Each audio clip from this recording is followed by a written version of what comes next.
Is this your career?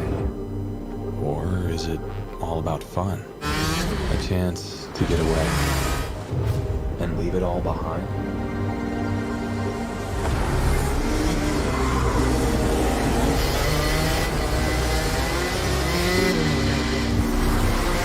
Or do you chase your personal best? Challenging yourself over and over again. Why do you come here? Maybe you're here to collect moments. Good ones. And not so good ones. Where you can't afford mistakes. Because you want that victory.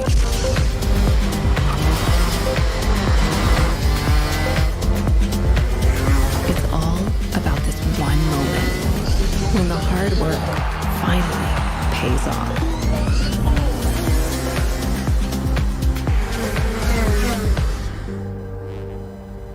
This is the place that brings us closer to the people who share our story. Whoever we are, Whatever we're here for, racing is who we are.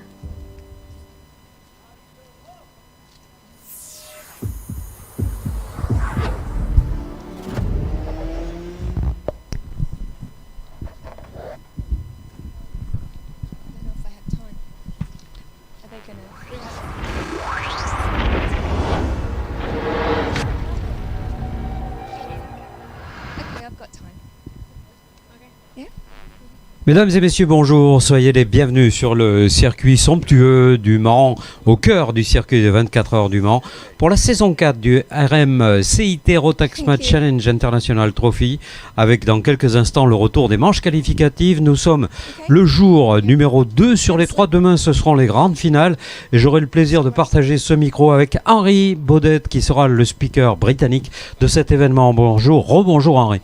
Thank you very much, Jacques, and welcome back, ladies and gentlemen, to the second afternoon of on-track action here at the Le Mans International Circuit. We have 8 heat races to go. Yeah, looks good. Just 8 heat races to go before the end of the day. We've got the drivers' parade at the end of the day. Myself and Jacques Sabatier have been bringing you all the action here at the 1,384 meter circuit. The next race on track is Group E and D in Senior Rotax. We can see a full grid of 34 drivers getting themselves settled into the karts. For some of these drivers, it will be their penultimate, or it's the penultimate heat race for a lot of these drivers. Of course, in the final, we've got a C final, a B final and an A final. There's no transferring between each final. So if you start in the C final, that is where your weekend will end, regardless of how you finish. The sun is shining. It's very warm here at Le Mans in France for the International Trophy. This is the second biggest Rotax event anywhere in the world. You have the grand finals, then you have the international trophy, and then you have the various continental and regional and national Rotax Max Challenge trophies. But this is, it's the little brother to the big brother, but it is still the second biggest event in the world. 245 drivers from 37 different nations are here, and we are getting set to start the next race E versus D in Senior Rotax. 34 drivers. Myself and Jacques Sabatier will take you through the starting lineup very shortly. À la première ligne de cette grille de départ, avec le retour des seniors, les seniors et les seniors peut-être quelque part, Andrea Giudice, le pilote italien, qui s'élancera avec son énergie aux côtés, l'énergie d'ailleurs dans les deux sens, parce que c'est la marque de son châssis, aux côtés d'un Français, Nolan Lemray. Nolan qui a fait une très belle course ce matin avec le châssis EOS. Deuxième ligne à suivre, Mathis Parlant pour le Tony numéro 439, aux côtés de l'Autrichien Luca Schlegel pour Sodi. On row number 3, Mika Bartolomei from France in kart 414 and Mitch Heijnet from the Netherlands. Then it's Theo Cacati from the United Arab Emirates and Elia Papacena from Italy on row 4. Sur la ligne numéro 5, retrouvons Karol Kaminski, le pilote polonais. À ses côtés, Job Bredeveld, le pilote néerlandais. Ligne numéro 6 maintenant avec Lacan Robinson.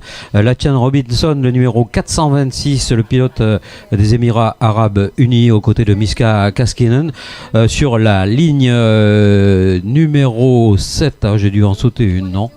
Non, des lignes numéro 7, ouais, on va y aller direct avec Rached Ghanem qui a fait une très belle manche qualificative ce matin. Émirats Arabes Unis pour son lieu de licence. Arthur Marcoux avec le 469, pilote Expris, c'est un français. Ihad Turka from Turkey and Titouan Lascalier from France on row number 8. Paul Jerome and Badoui Mounier go from row number 9. On retrouve ensuite ligne numéro 10, Hugo Brun, le français aux côtés de Gabin Désert. Ligne numéro 11 pour Henri Beaumont et Baptiste Schneider, un pilote britannique, un pilote français. Then we have Sem Vatil and Matthias Joseph from France, followed by Maxime Siranzi and Hugo Dauvier. That's your top 26 starters. Vous voyez, 14e ligne de la grille de départ avec Charlie Rippin, le pilote britannique aux côtés de Louis Maire. Ils devancent tous deux la 15e ligne détenue par Julien H, le français, et Lorenzo Suo, le numéro 481. The final 2 rows of the grid, Hugo Grastio, Thomas Incadella, Fabien Divry and Jonathan Duvaux. That is your 34 kart starting lineup. A couple of points to make that yesterday Lachlan Robinson was in an absolutely humongous accident. He's got a new chassis, but he is back out there and racing. He's fit and well, which is great to see.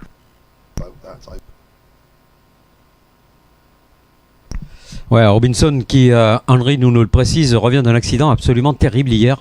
Heureusement, on a réussi d'abord à faire que la sécurité du circuit n'implique pas de plaie particulière à ce garçon et surtout que son équipe lui permette de continuer à rouler. Il a rendu hommage au travail réalisé par eux d'ailleurs dès ce matin à notre micro.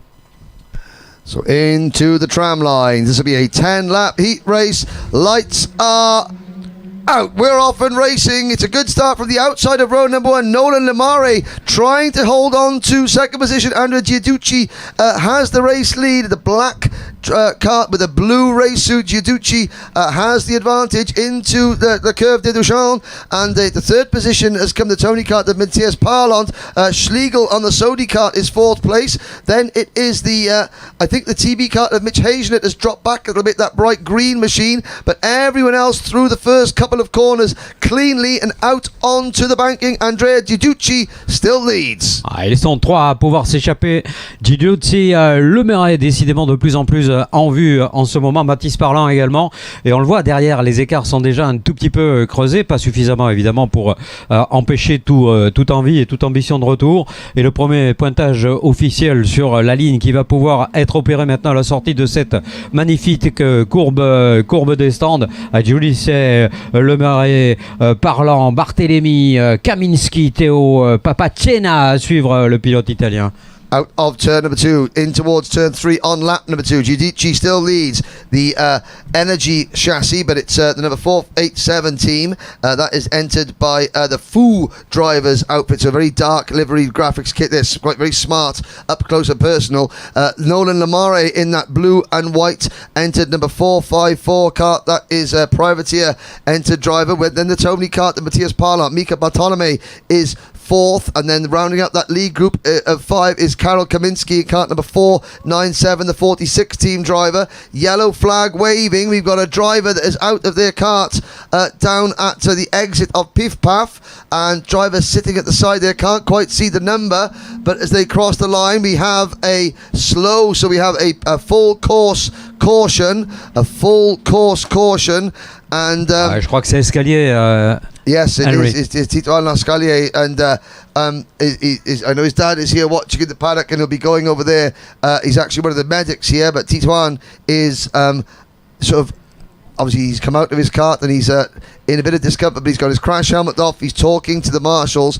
Once again, Jacques, I cannot praise the marshals here at Le Mans highly enough. They were there at the scene very, very quickly. Ouais, merci à tous les commissaires, hein. Vous avez raison, Henry, car c'est vraiment très important. On s'en aperçoit encore une fois. La priorité doit être donnée de manière absolue à la sécurité de ces pilotes. On sait que c'est un sport à risque. On sait qu'il y a malheureusement des risques. En voilà la preuve. I think that actually, it's the number 470 car. It's Sem Vatil who is actually come out of his kart. He was involved in an accident with Titouan Lascalier. So again, for family members watching back home, we don't want to misinformation, but it's Sem Vatil who is out the kart. But the good news is he's on his feet. We're obviously not focusing on that, as we'll look at the drivers sort of under full course caution. But Sem Vatil, the Dutch driver in kart 470, the RB Motorsport driver, he's up and out of his kart, walking away. Ouais, c'est vrai que c'est la bonne nouvelle. Pilote pas tout à fait OK, mais presque, avec cette intervention rapide du médecin, et qui a très vite oublié évidemment l'abandon de son fiston qui roule, puisqu'il a arrêté tout à l'heure à l'issue du premier tour, et qui s'est très vite acheminé vers le secours à apporter à ce jeune qui a chuté donc assez lourdement. Sem Vetil, ça arrive de temps en temps, hein. Le kart est un sport bien sûr à risque, encore une fois, mais tout ceci est contenu, est entouré. Il y a beaucoup d'évolutions depuis quelques années maintenant sur des éléments justement liés à la sécurité, que ce soit l'adoption des carrosseries il y a déjà un sacré moment, et on a vu ce matin que le pilote Robinson, s'il n'avait pas eu ces carrosseries, ça aurait été très très difficile. Ce crash a été quand même lourd. Yeah, again, so Lachlan Robinson in kart number 426, currently running in 11th position, and you have to say that is a brave driver to go back out after such a heavy impact yesterday, but the slow signs are going in. I think the track is clear now. They'll come across the line to complete lap number 4. No, we still have a full course caution on the circuit. It's Giudici, Limare, Parlon, Kaminski, Bartolome, Kakati, Schlegel, Papacena, Breedfeld, Ganem, Robinson, Kaskinen, your top 12. Ouais. Et un très très bon départ, pardon Henry, un très très bon départ de Karel Kaminski, hein, le Polonais qui a réussi à se frayer un chemin au milieu de tous ces furieux là et récupérer 5 positions. Il partait seulement 9e, le voici déjà à 5e, et puis surtout ce régime de slow risque bien de resserrer les écarts entre les pilotes, ce qui va favoriser ce retour, cette envie du pilote polonais. Regardez bien, c'est le numéro 497 à la relance, ça devrait être quelque chose d'intéressant à saisir. Nous sommes sous régime de slow qui va disparaître, Henry, et on va pouvoir assister au restart d'ici quelques temps. Yeah, it looks like they're getting slowed down for a restart now. You can see some of the officials, the FFSA officials in red, sort of signaling the drivers slow down. So Andrea Giudici, who at the moment would start 6th on the grid in the A final, the way things stand at the moment. It's his job to bring them into Technopark corner. You can see Nolan Lamore right behind, so they come out to the final corner. Now the green flag waves, green light is on, and we're back and under racing. So we're on lap 6 out of 10. So this is going to be a real short sprint to the finish. It's Giudici and Lamare, 1-2, nose to tail as they come out of the first couple of corners into the curve de Duchamp. Ouais, Lamare qui s'impatiente derrière, et Giudici qui a fait un restart absolument nickel, hein. Il a fait exactement ce qu'il fallait, accélérer au bon moment. Il s'est placé sa machine sur la piste à l'endroit qui permet au pilote de garder cette première position. Lamare ne départit pas par contre de cette envie d'aller chercher la première place. Et regardez derrière, Mathis Parlant, lui aussi il est sur un exercice qu'on avait l'habitude de voir de son côté, avec toute l'équipe de Nicolas Picot qui suit l'évolution de ce garçon, pur produit de l'académie, et visiblement une académie qui a formé encore une fois un très très bon pilote. There you see the top two. Still Giudici holding off Lemare. Parlant, then Mika Bartolome is now up into fourth position. Here comes a change lead. Nolan Lemare for France. Number 454 under braking into turn number 1. Takes the race lead away from Andrea Giudici and already started to pull away. Giudici looks like he's struggling a little bit at the moment because Parlant, Bartolome, Kaminski and Kakate in the SP Motorsport machine, who was another driver involved in that big accident with Lachlan Robinson yesterday. He is there at the back of this lead group. Then there's a gap back to Papachena, Schlegel, Briefeld and Robinson up into 10th place. Et changement, ça vient de craquer un tout petit peu justement pour la place de Giudici. On va voir si il arrive à prendre un petit peu de large. En tout cas derrière, cela a bougé pas mal avec les Lemare, les Parlant, les Barthélemy, les Kaminski. Bien sûr qu'on a du solide, mais pour l'instant l'avantage reste au pilote Lemare et c'est effectivement Giudici qui a craqué un peu, alors que Papachena, son compatriote, réussit le meilleur tour en course. C'est la machine numéro 486. Il est porté actuellement 7e sur ce classement. The very, very bright, distinctive liveried machine there in third position now. Mika Bartolome, number 414. That's a blue and orange livery kart. The driver with the bright turquoise blue front to his crash helmet, very distinctive kart. He is now in the third position ahead of Giudici, who is very fast in qualifying but has struggled in race pace, and Giudici having to defend going into the banking. This is lap 8 out of 10, all side by side. Giudici and Bartolome working, trying to sort themselves out for third position. This is bringing Theo Kakati now in the dark race suit into play. So Kakati in kart number 434, he moves past Karol Kaminski into 5th position, and I think he's got past Giudici into 4th place as well. But up at the front, it is Nolan Lemare and Mathis Parlant, 1-2 pulling clear. Voilà, les deux Français qui ont pris le large maintenant, les trois même, avec Mika Barthélemy. Mais derrière, regardez bien, hein, cette explication est théorique et Giudici est obligé de tout déballer pour essayer de garder cette première position du groupe, sachant que Kekati Theo a réussi à s'impliquer justement à la tête de ce groupe-là, avec l'œil de Papachena également qui les a rejoints. Karol Kaminski, bien installé également dans sa machine, pas de souci. Et le peloton qui est à nouveau complètement reformé. Alors qu'on voit ouais, ça bouge dans le banking. Theo Kakate makes a move, and look at this bunching now. Look at that. There's Ehad Turkus and that Rashid Ghanem in the KR Sport, the pink and purple livery kart there in kart number 441. Ghanem runs wide. They were 3 wide coming out of paddock men there. This is going to slow a whole bunch of them down as we start the final lap. It's Lemare, Parlant, Bartolome and Kakati there on your screens in 4th position. Goodness knows who is going to come home in 5th position, because there's about 15 karts all battling, but race leader Nolan Lemare, 53.884 seconds, new fastest lap. Parlant's chasing, but he's gonna run out of time. Il y a un autre pilote qui est en train d'éclater, Henry. Il s'agit de Mathis Parlant, hein. Regardez, il est complètement dans le rythme du leader, voire même un tout petit peu plus rapide dans cette fin de manche. Je pense que là, c'est une page qui se tourne de ce championnat. On verra si on se trompe ou pas. En tout cas, la solitude du leader n'est plus d'actualité. Mathis Parlant est bien et bien beau second, sous l'œil de Mika Barthélemy qui va compléter le trio français. On n'est pas peu fiers évidemment de cela, avec également un peloton amené par Kekati Theo qui aura fait la bonne OP devant Elia Papachena, Karol Kaminski. Pour parler du top 7, on retrouve également Andrea Giudici qui a perdu un peu pied. Et le retour incroyable de Mathias Joseph. Mathias qui a repris 16 positions depuis le départ. Okay, so the French tricolor completes the top 3 clean sweep in that one. Lemare, Parlant, Bartolome. Fastest lap of the last lap, though, for Matthias Parlant, 53.645 seconds. Now further back, Theo Kakati, that could be a crucial 4th place for Theo, of course, after failing to finish one of his heat races yesterday. He's now got a top 4 finish there. Elia Papachena is very strong this week as well, the Italian driver in 5th position. Then it is Andrea Giudici, Matthias Joseph, followed by Ihad Turka. Rashid Ghanem rounds out the top 10. Joep Breedveld finished 11th. Then Mitch Hazenut, Lachlan Robinson, brave drive from Lachlan to finish 13th. Arthur Marco and Henry Beaumont rounds out the top 15. Hugo Brun, Miska Kaskinen, Badouin, Mounier, Paul Jerome, and Jonathan Duveau. Jonathan Duveau in kart 480 from 34th on the grid up into 20th position.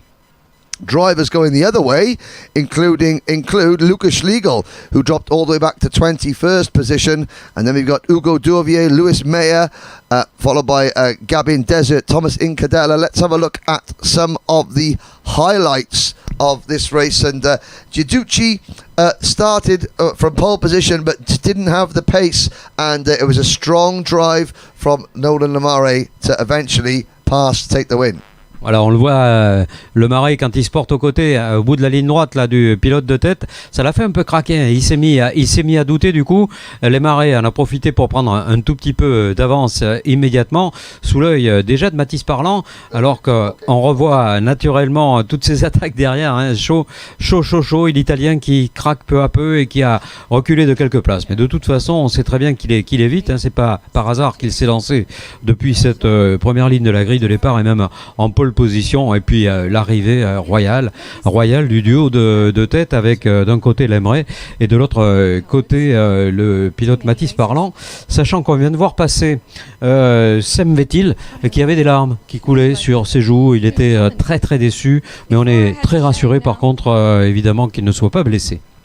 Well, then those senior drivers are being in their penultimate heat, but the senior driver they're all trying to catch this week is Kai Rillarts, and Kai Rillarts is out with Jen on the terrace. Yes, everyone's trying to catch Kai Rillarts, but he just told me, he's having a great time. He's happy, he's relaxed, enjoying the racing. Kai Rillarts this weekend, honestly, well, until now, it's not really the weekend. It's really, I think, been a fantastic event for you. Yeah, the speed was amazing. Pole in qualifying, winning all the 4 heats. Yeah, I hope tomorrow we can win as well, and we will do our best the more we can do. Now, of course, pole position is kind of special. You're on the grid with almost 90 drivers, and it's a really, I don't think, an easy track. Now, it's quite difficult because if you make one mistake, you can lose a lot of time on the straights because it's a really fast track. So, yeah, it's a nice track, but I like it. Of course, I noticed you're in a Sodi kart this year. Last year you stood on the podium at the grand finals. You've won, I think, everything that you've entered in the previous years, also in Europe. Also as a junior, 2 times European champion. And I suppose when you stand here now, you're representing Sodi and you're in France at Le Mans. Is that a special kind of feeling also for them? Yeah, it's their home race. It's in France, so I try to win, trying to bring the Sodi brand back on top. And if you see, they're also really good in KZ, and now also in Rotax, as you see, there's a lot of seniors who's driving on Sodi, and also in juniors are getting more and more drivers on the Sodi karts. Are you speaking French? A little bit, but not much. Would you like to say just something, a little about your weekend for all the French fans? I don't know if I can do it. Je m'appelle Karilach et merci pour le visiter. Merci beaucoup. Yeah. That's all I know. Anyway, Kai, we just wanted to share a few minutes of your time. I know you've got a chance now to relax a little bit. Fantastic racing. It's been really nice to watch. When you're going into tomorrow's final, what are you thinking now? Yeah, just relax and focus on tomorrow's final and hopefully win. Okay, we're going to say good luck. And about the ticket, you going for the ticket or just for the win, or why are you here? Trying to win. That's the point. Every driver tells me the same story, and yeah, I'll take the ticket as well. Yeah, it's nice to have them too, but I'm here for the win. Of course, we're going to wish you luck and really appreciate you coming up here. Thanks also for everyone watching. Anyone sitting at home, you want to say goodbye? Yeah, thank you to all my friends and family to watch and support me. What about the TikTokers? Yeah, also all the fans on Instagram and TikTok want to say a massive thanks to you. There's thousands of them. Thank you, Kai Rillarts, and yeah, good luck. You're doing a great job. Thank you. Well, thank you, Jen. Thank you, Kai. Now, Kai said, Je m'appelle Kai Rillards. He should have said, Je m'appelle the fastest senior Rotax driver at Le Mans. But thank you, Kai. Up next, DD2, the third and final DD2 heat of the week. And this is the last chance for the DD2 drivers. There are 31 of them in total, so all the DD2 drivers will at least make the main final. We've got a pre-final for them tomorrow morning. A quick glance down at some of the teams now at the side of the circuit there. You can see with the black and white checkers on their top. That is the 46 team. That's Poland's, one of Poland's leading Rotax team, the 46 team. It's the graphics is the same as Valentino Rossi's number 46. So obviously they're a big fan, and I'm looking at that'll be Dawid Maslakevich's mechanic. You see Maslakevich with a matte black crash helmet. Centre stage, they're just behind the MKC driver in the red and white Birrell top. That is Harold Garkaklis, who runs the Birrell Art Baltic team as well, just giving his driver a thumbs up. Let's take you through the full list of starting drivers, starting with driver number 635, pole position Antoine Barbarou and his countryman Paolo Besonsone on row number 1, Matthias Berre Jakobsen from Denmark and Philippe Loacker from Switzerland on row 2. Ligne numéro 3 maintenant détenue par un Polonais, David, avec un W Malakiewicz, avec le Cosmic. À ses côtés partira Jordan Dolichka, le pilote autrichien. Ligne numéro 4, Gregorio Bertoccio, le pilote italien, aux côtés de Nicolas Picot, le français numéro 617. Christopher Najem from Lebanon and Slovenia, Zenderua go from row number 5. Maxim Dirks from Belgium and Kylian Guerin from France start on row number 6. Ligne numéro 7 maintenant avec Jules Cousin qui a chuté assez lourdement ce matin. Ça a l'air d'aller mieux, je l'espère en tout cas. Edward Matthews, le Britannique, sera à ses côtés. Ligne numéro 8 qui sera proposée avec un Andrius Zinkevičius, prononciation assez compliquée pour le Lituanien, aux côtés de Marta Bussola, la pilote italienne. Mick Knowlton from the Netherlands and Lithuania's Ferapont Baranov share row number 9, while the top 20 rounded out by Hungary's Bent Szabo and Bahrain's Rashid Al-Mamari. 11e ligne avec Jordan Caille, le français, et à ses côtés Louis Puel qui est aussi français. On retrouve ensuite un grec avec Ilias Kaliakmanis aux côtés de Cornelia Olukcia, la pilote polonaise. Clement Daniel from France in kart 695 shares row number 13 with Slovenia's Kolmanic Matic in kart number 634.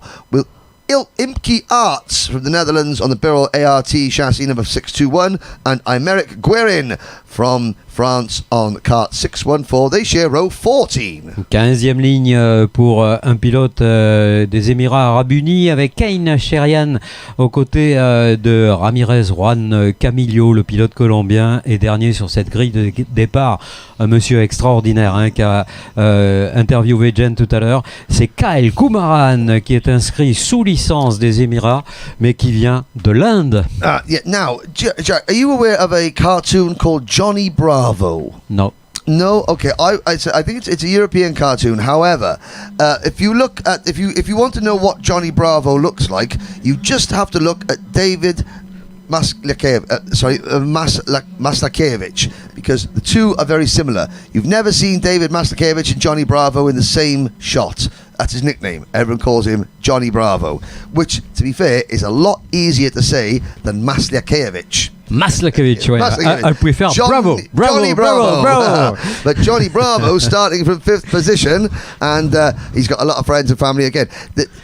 The Polish drivers, there's several Polish drivers have had the matte black crash helmet. Kasper Bilecki, who has raced in the grand finals many times, always had a matte black crash helmet, made him very easy for commentators to spot. Yeah.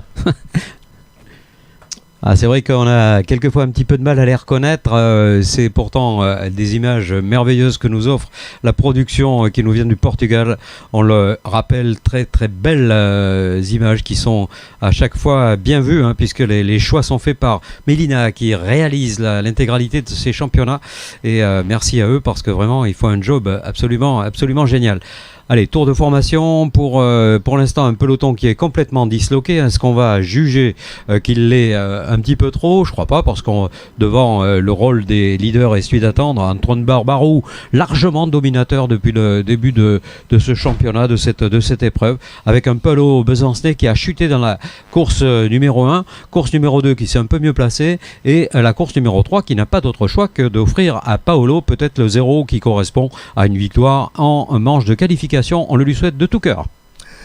So we've already seen in seniors, Kai Riarts winning all 4 of his heats.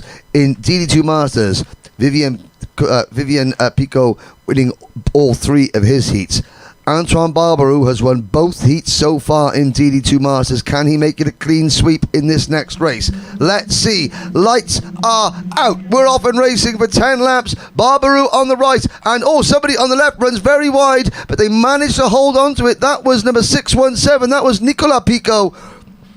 But it is Barbarou leading, and Matthias Berre Jakobsen up into second place. Paolo Besancenais slips to third as they come into la Curve de Duchamp. Besancenais up into second place. Ouais, deuxième place pour Paolo, qui d'autorité s'affiche tout de suite comme étant le candidat le plus sérieux pour aller chercher Antoine Barbarou. Henry nous le disait, pour l'instant aucune déception, aucune déconvenue pour le pilote Barbarou, seulement la détermination de Paolo Besancenais qui occupe actuellement le deuxième rang, vous l'allez voir, pourrait se traduire tout de suite par une attaque. Ça sera la seule solution pour empêcher Barbarou peut-être de prendre le large. Et à la troisième position, attention, parce que là aussi ça va très très vite. Les pilotes qui sont déjà dans la courbe des stands et qui vont pouvoir passer à la vitesse maximale. Et à la troisième place, c'est bel et bien Jakobsen, Jakobsen, le Danois, qui a fait un départ magnifique. And so we are into turn number 1 at the start of lap number 2. Besancenais really putting the pressure on Barbarou. Besancenais, of course, retired from his first race, so he's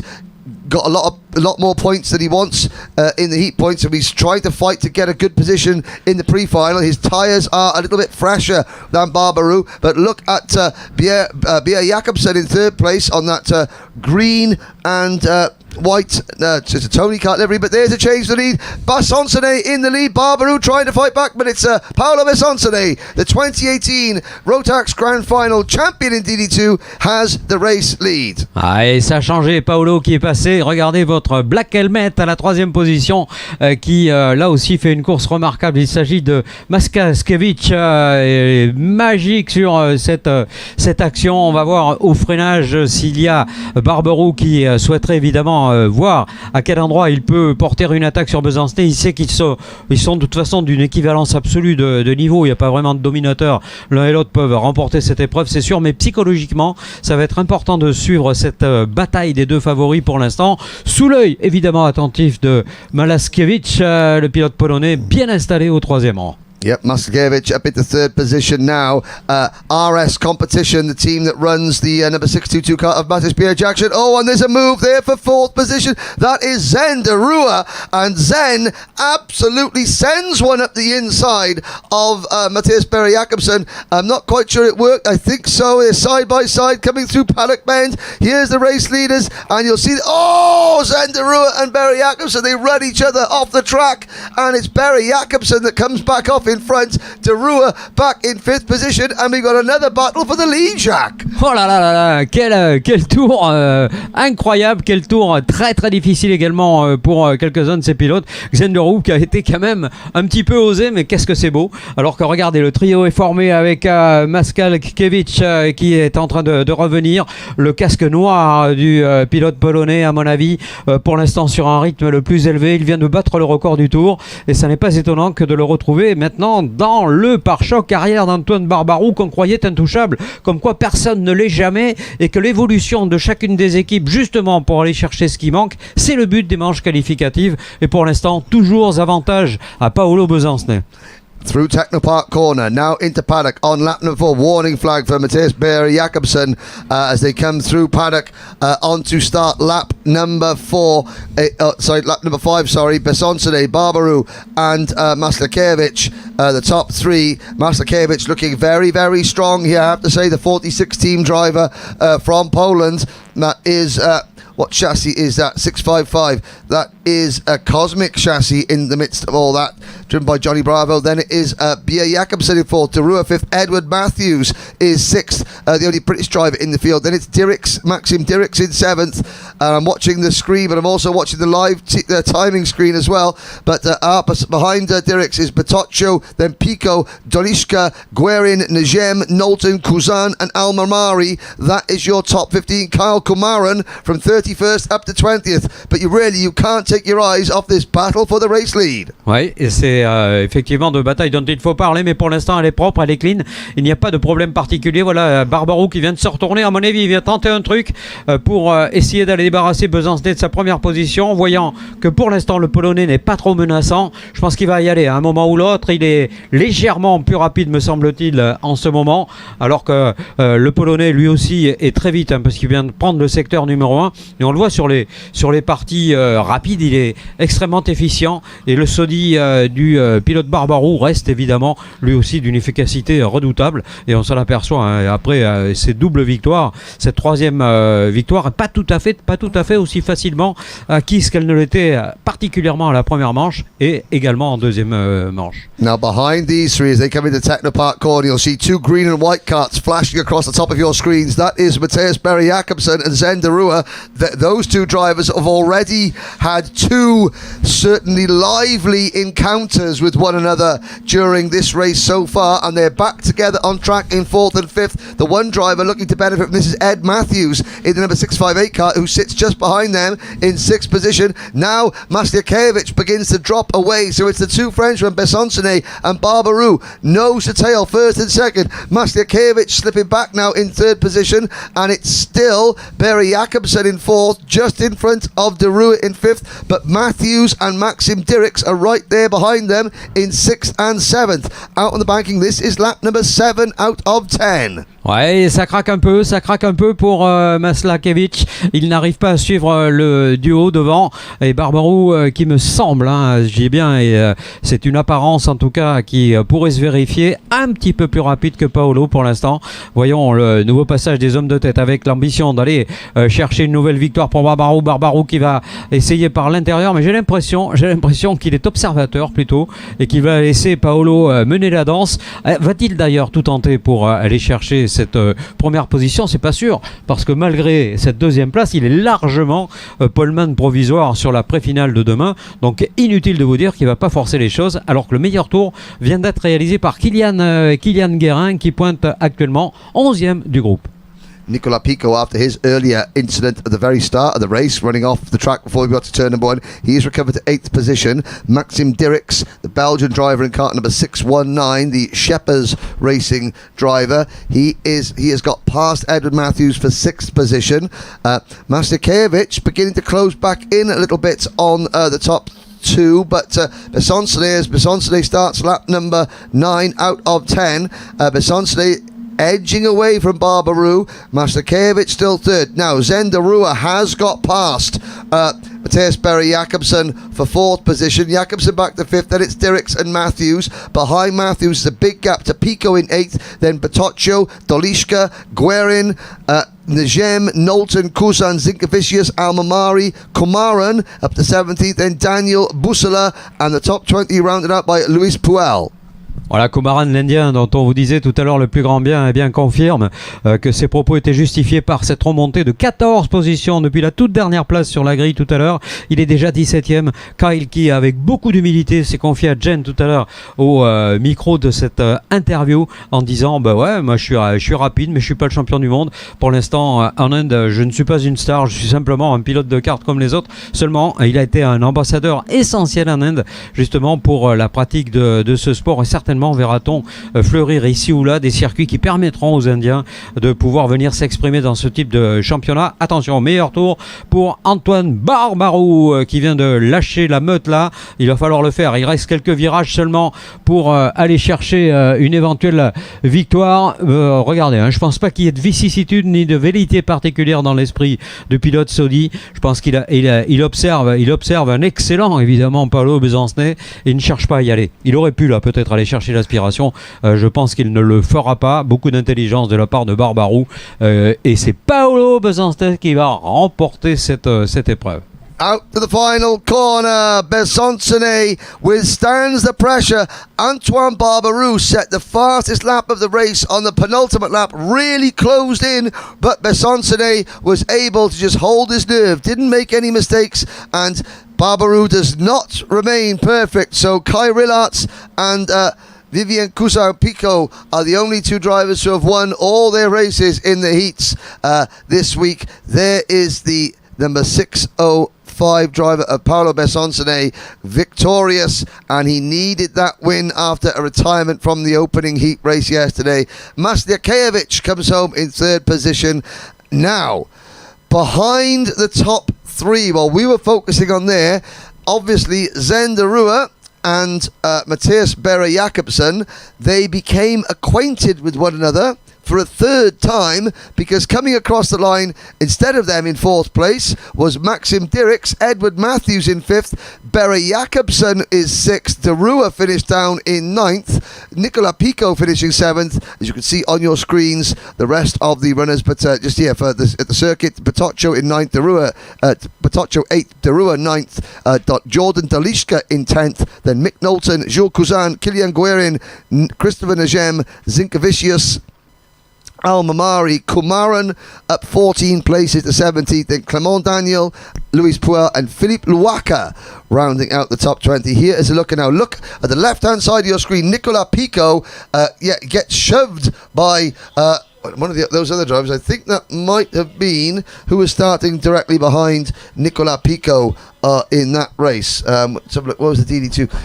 It was maybe Zen de Rua and Nicola Pico coming together. But you can see here, there's the battle between Besonsone. Finally makes the move on Barbaroux. Barbaroux tries to, and there's the first incident between Berre Jakobsen and Zen de Rua. It was de Rua trying to go up the inside on the banking. A little bit later on this lap, Berre Jakobsen returned the favour, but that just slowed them all down, and the checkered flag comes out for a fantastic win for Besonsone.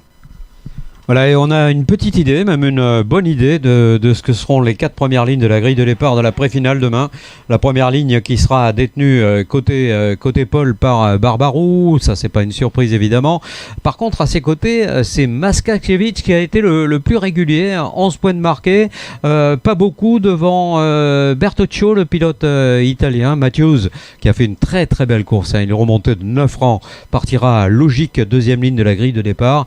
Berre Jakobsen s'élancera sur la corde de la ligne numéro 3 aux côtés de Nicola Pico. Quant à Dirks et Dolichka, ils se partageront la ligne numéro 4, pré-finale demain matin. So we have, it's 2:35 local time. The next race due to go out at 6 minutes past. That's, hang on a second. Let's have a look there. Junior race at 2:44. So we've got another 8 minutes to go. I tell you what, why don't we have this event? Wouldn't be possible without some of our very loyal sponsors and advertisers. So let's take this opportunity to hear from them.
Voilà donc en préparation la course à venir avec les juniors. On vous l'a dit, c'est une discipline très difficile et en même temps très disputée.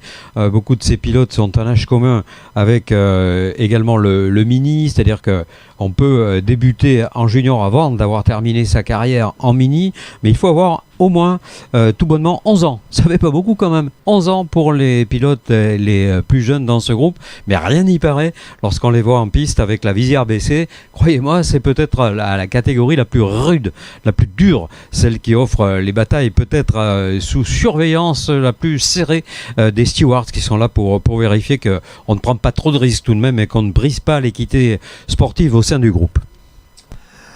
Now, we were talking earlier, we were playing the game of Kart Mechanic Bingo. I'm looking down the grid. We have a potential winner. Now, in the Jan Darms Racing t-shirt, you can see there, haircut, looks expensive, sunglasses, very, very good indeed. And you've obviously got the Jan Darms Racing t-shirt. You can see the earpiece in, and if you have a look down at his buckle there, behind his belt, he's got his radio tucked in the correct position round it. There you go, you can see the radio. Shorts cut just above the knee.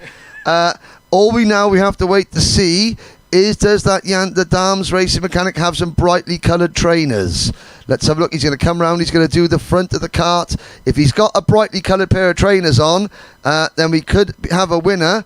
We'll have to wait and see. This is tension, ladies and gentlemen. Tension in the paddock. Do we have a Kart Mechanic Bingo winner?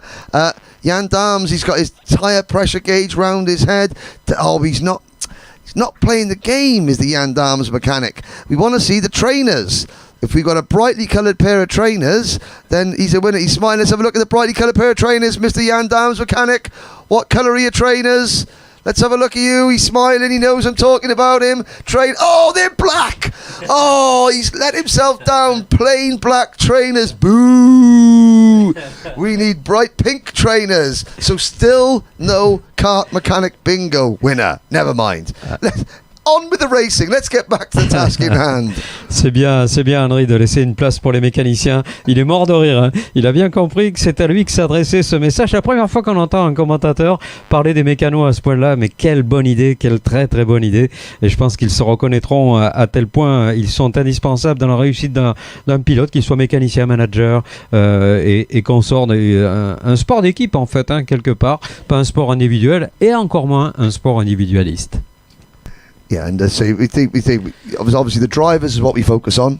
The drivers are the ones that feature on the live stream, but without the drivers, of course, for every driver there's a mechanic, and of course, yeah, they are the unsung heroes. So we try and make the mechanics, whether it's a parent or whether it's just a hired mechanic.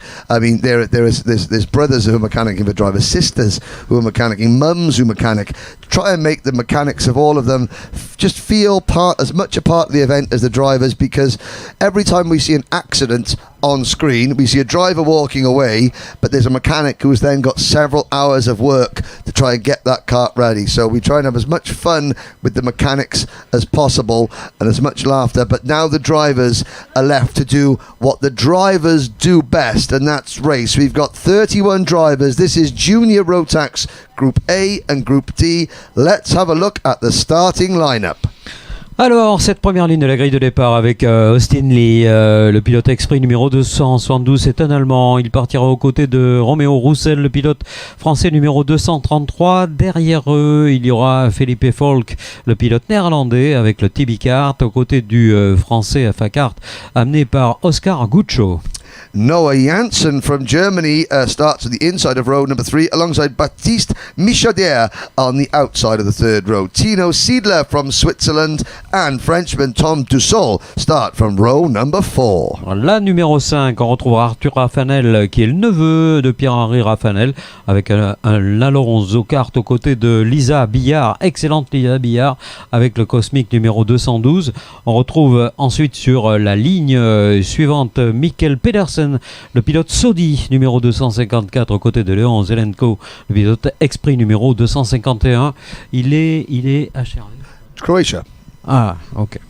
Now on the inside of row number 7, Jean-Paul Carras in kart number 2, 214. And hopefully, number 240, Kasper Shermans is there. Kasper had that accident before the start of his first race today. So hopefully, the JJ Racing outfit have got him fixed, ready to go. Vic Stevens from Belgium and Jules Avril from France start from row number 8. La ligne numéro 9 pour Raphaël Jedges, le pilote numéro 308. Il nous vient des Émirats Arabes Unis. Un Français à ses côtés, Raphaël Moreau. Derrière, Mathis Soubadou. France également pour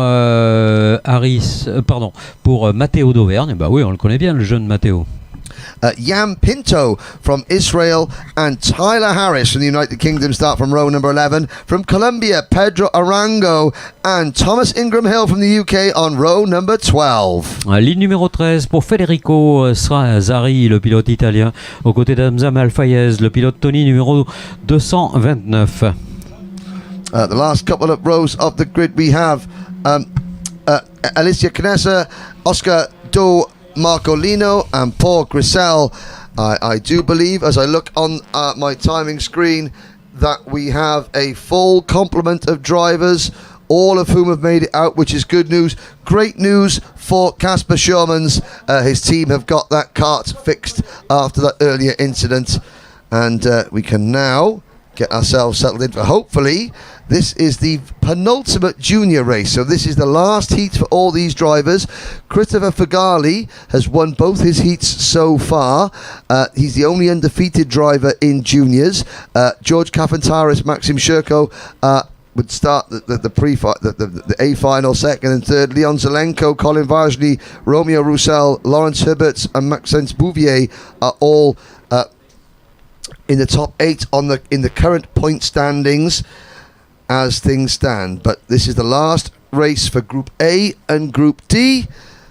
Lee, Roussel, Falk, Guccio, Janssen, Michadier, Siedler and Dussol. They come to the line. Allez, le groupe est homogène et compact et le départ va être vraisemblablement donné. Non. Apparemment non, on reste au rouge. Donc, nouveau faux départ. Hein, c'est le 4e de la journée. Yep, they decide, nope, that race director Manuel Branco not happy with that. So they will go around again. The start did look a little bit, it was a bit slow, and the one row was well ahead of the other, so I can understand why that was not called a start. Austin Lee, when Austin was interviewed earlier, born in Oregon but now lives in Germany, he's the only American driver that I've ever seen interviewed that looked a little bit nervous on camera. Normally when you show an American driver a TV camera, they go absolutely nuts. They're like, hey, how you doing, you know, but not Austin. He's a little bit more reserved. Pas de chewing gum. Yes, but he'll saving all his energy for on the track.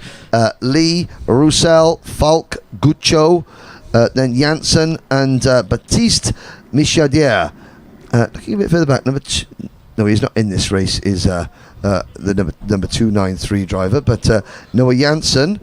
Yesterday, he had a white nose cone on that Gillard. He's got the full Gillard body kit on, but for the second time, Jacques, let's try and get them underway. Ouais, cette fois sera la bonne, on l'espère, avec la première ligne qui va se présenter maintenant. On a jugé qu'elle n'était pas parfaite tout à l'heure. Là, cette fois, il semble que le VR soit passé. Oui, c'est parti, excellent départ pour la corde. On se retourne, on prend le temps de se retourner.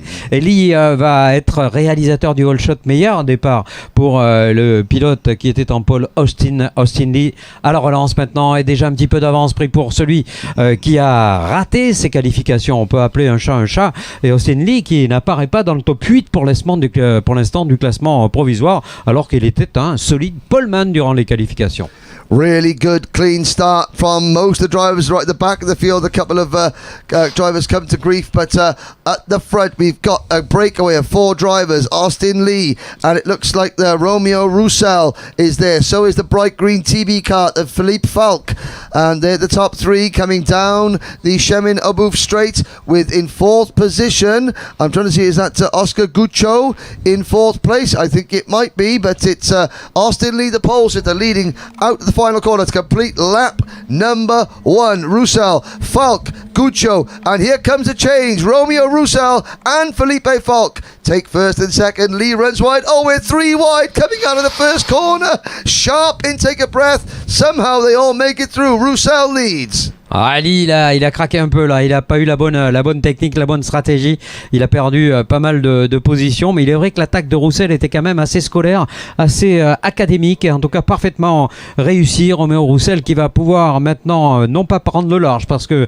Felipe Falk il est juste derrière le pilote néerlandais, donc ça va être compliqué, mais tant mieux pour nous qui allons être les témoins de cela, alors que Lee va chercher par tous les moyens à retrouver une position meilleure. Guccio est là également, Michardière du sol, il y a aussi Tino Sidler qui a réalisé un très bon premier tour. Now the top 4 are trying to pull away, but look, if you see the top 5, behind them you've got Roussel, then Falk, then Lee is in third, followed by Guccio and Casper Shermans. What a recovery from Casper Shermans as Philippe Falk tries to bully his way up the inside of racing Romeo Roussel going into turn number 1. Behind the top 5, we have got, I think, about 20 karts all vying for a sixth position. And it's all gone wrong. There's a move. And exit stage left.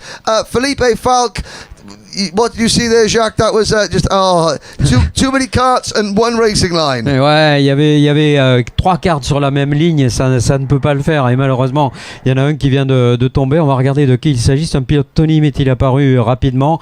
Je pense que c'est Philippe Falk qui a fait Philippe qui a Falk, pris les frais. Exit stage left, Philippe Falk, but that means that Romeo Roussel has now got it's Oscar Guccio who now has the race lead. Good show for Guccio in kart 201. We complete lap number 4. It's Guccio leading, Shermans is second, Lee third, and then Roussel in fourth. Timo Sidler is next, followed by Zelenko, Rafanel, Janssen, Biard, Pedersen, Avril, Dusso, Morrow, Subadu and Tyler Harris. Et celui qui au classement justement pour le global de ses qualifications fait la bonne opération, c'est Roméo Roussel.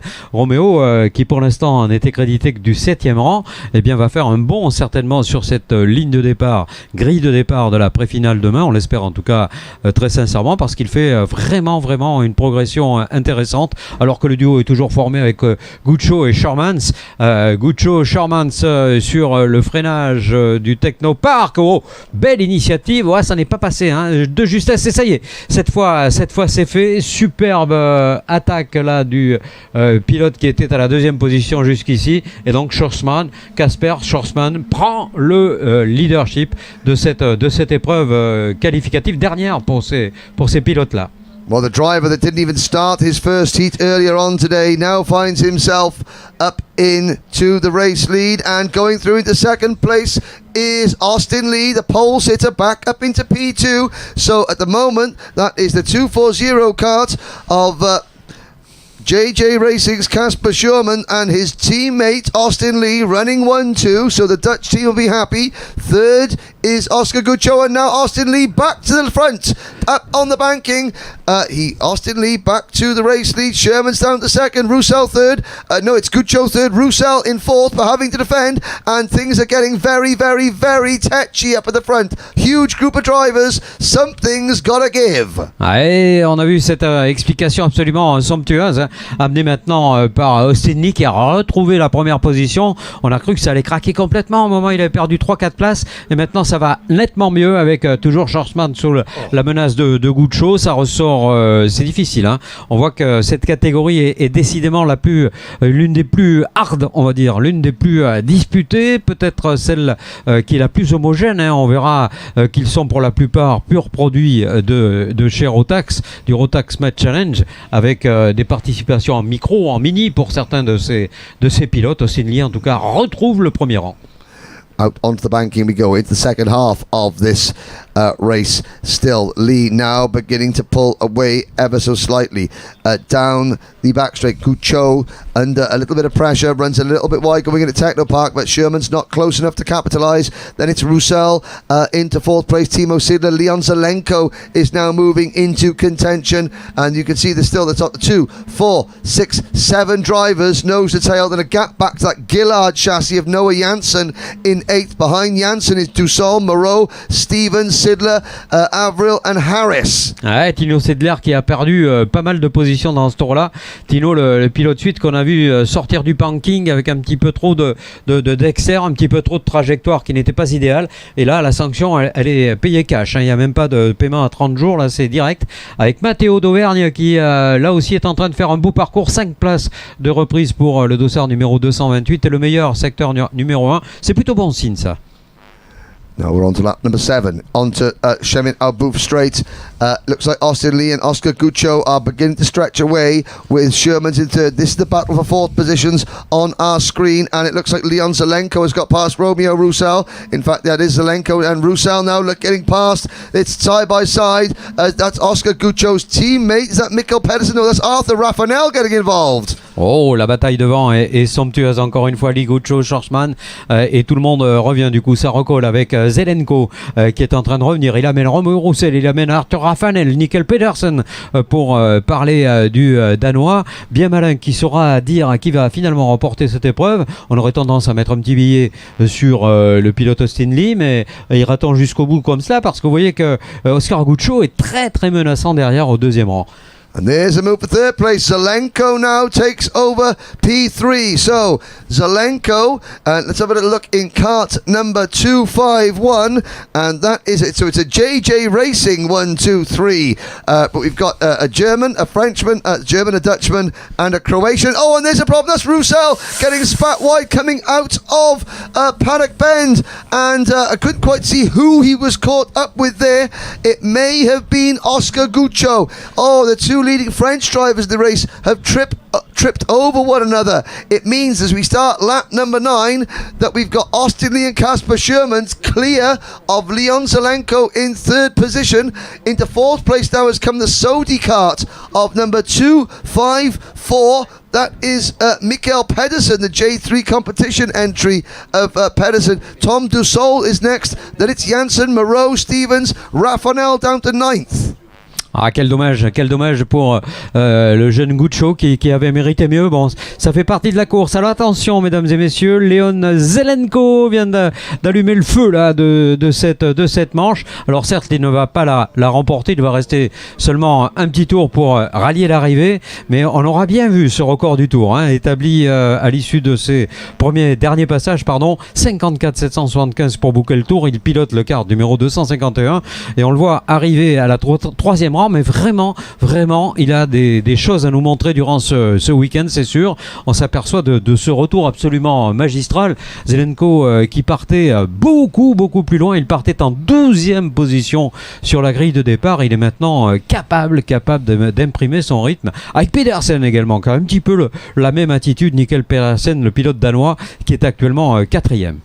Sadly, it looks like, Oscar Guccio has had to retire. Romeo Roussel has slipped back to fourth position. Here we go, final lap, halfway down towards Technopark Corner. It's a 1, 2, 3 for JJ Racing. It's Lee from Sherman's, from Zelenko. Pedersen is next as they come out to the final corner. Checkered flag in the air, and Casper Sherman's. What a way to fight back after not starting his first race today. He wins his second race from Austin Lee, the pole sitter in kart number 272, takes second position. Leon Zelenko is third. Mikkel Pedersen is fourth. Tom Dussol comes home in fifth, followed by Noah Janssen.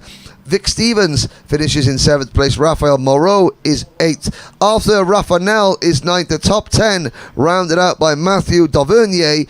Tyler Harris, well, not quite sure if Tyler is going to make the A final or not, but on his first international race, Tyler can say he had a top 12 finish in one of his heats. He crossed the line in 11th position. Jules Avril is next.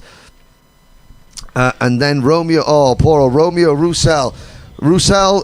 And Guccio coming together, and both drivers could have had a fantastic finish, but it wasn't to be. Ouais, dommage, c'est comme ça.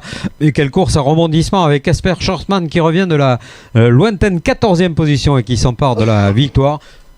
Vraiment superbe, devant Austin Lee le poleman qui limite largement les dégâts. On avait craint pour lui au départ, alors que Leon Zelenko lui prend le pareil, un très beau retour, prend le 3e rang partant de la 12e position. Pedersen qui a gagné cette position, 3 places de mieux pour Tom Dussol, le meilleur Frenchie d'ailleurs de ce groupe, disons-le. Noah Jensen termine à la 6e position, et les retours également de Vic Stevens, les retours de Raphaël Moreau, 10 places de gagné pour Raphaël, 10 places de gagné pour Matteo d'Auvergne qui finalement termine juste derrière Arthur Raffanello. Course magnifique en junior. And we're just looking at some of the replays from that. We saw Philippe Falk there on the outside just getting tipped into a spin. Now we're having a look. This is where Casper Sherman's passed Oscar Guccio for the race lead. You can see Lee there in 3rd position. But there's more battling. So the three JJ Racing karts have got lots of squabbling there. That's, I think, Austin Lee retaking the position. Now, we've tried to go 3 wide coming out of the banking here, but that is, at the moment, leading. That is Lee with the yellow face crash helmet, checking over his shoulder, led briefly. We didn't quite see the incident between Roussel and Guccio. But before we go to the next race, Jen Wade has got another interview out on the terrace. Yes, I'm here with Vivian. Now, Vivian, pole position, DD2 Masters. Congratulations. Thank you. Congratulations in French. But I think it's really special here in Le Mans when you are taking pole position against this level of drivers. So I think it was really good. You must be happy. Effectivement, c'est une grande fierté de pouvoir faire la pole cette année. L'année dernière, je l'avais raté de peu, mais cette année, j'ai pu faire la pole, même les 3 manches gagnées aujourd'hui, donc tout va bien.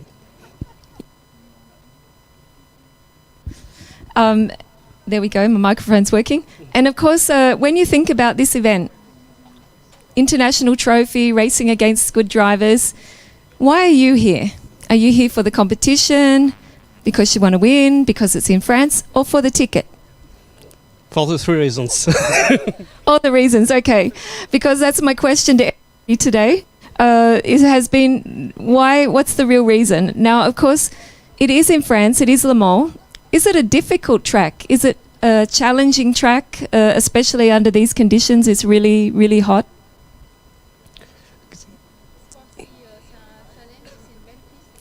Ouais, non, c'est un véritable challenge d'être ici. Je ne fais pas de course en DD2 habituellement. Pour moi, c'est la première course en DD2 de l'année. La piste est très intéressante. Elle est très physique. La gomme commence à se déposer et c'est vraiment une piste intéressante. Et un événement aussi qui est... c'est l'événement de l'année pour nous à Rotax avec le DD2. Donc, vraiment content d'être ici. And what about the other drivers? Are you impressed by the driving? Do you think it was what you expected? How are you feeling now about the competition? Bien sûr, les pilotes ici, c'est parmi les meilleurs pilotes qu'on peut rencontrer. Donc, j'ai nos adversaires qui sont là, avec Romain, avec Paul, avec tous les pilotes qui sont là. Tout le monde peut gagner. Donc, c'est une vraie bagarre chaque manche. Il reste encore la pré-finale et finale, mais ça va être une véritable bagarre tous ensemble. How are you feeling now about tomorrow for the final? Bah, on espère gagner. Just going to keep winning? You think it's been a good week, though? Really nice racing. I think a lot of people are watching. It's so close, really close, but really impressive. And I think it must be really special because you're here. Bah oui, c'est spécial parce que, comme je dis, je roule pas beaucoup en DD2 et réussir à être à ce niveau des autres pilotes, c'est vraiment... Voilà, ça permet de savoir où on en est et j'adore venir au RMCIT chaque année, donc voilà. Vraiment très très bon moment de venir ici, c'est vraiment spécial.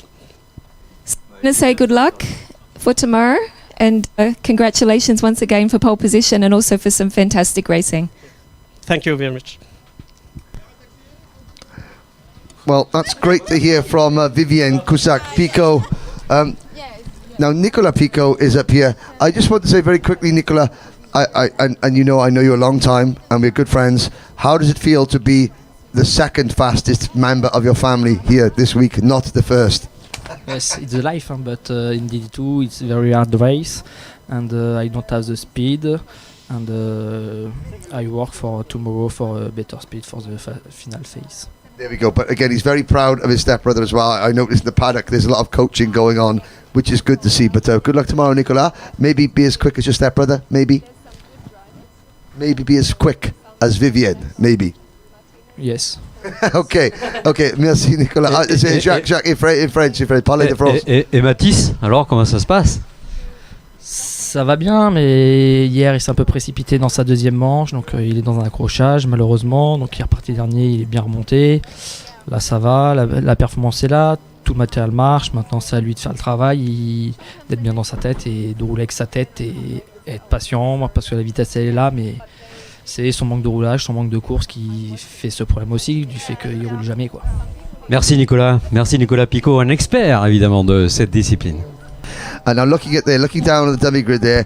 Now, of all the mechanics here, there is one mechanic who is dressed suave, sophisticated. Hervé Lemanger at the back there. I mean, he is like, he's got these. Look at the shirt, relaxed, no problem. The cargo pants. That is how a casual mechanic should dress. He's mechanicking for Mathis Ometre. Now, Mathis Ometre from Senegal initially, but now based in France. But he may be starting towards the back, but he does have the smartest looking mechanic here. You could. Irv is going straight from here to dinner at the château. D'accord.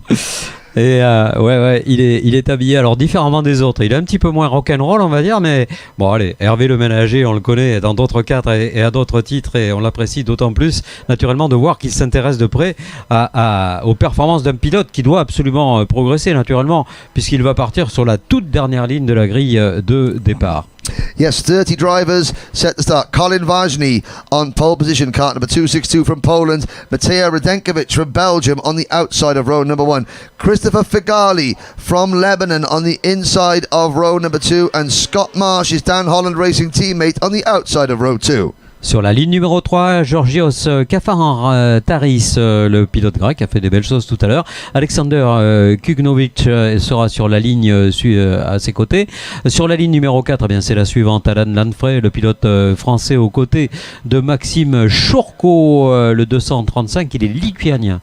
Tom Langlois from France and Lawrence Herberts from Belgium on row number 5. Philippe Aman Caras and Maxen Rietz, both French drivers on row number 6. La numéro 7 sera pour Maxence Bouvier en partage sur cette ligne numéro 7.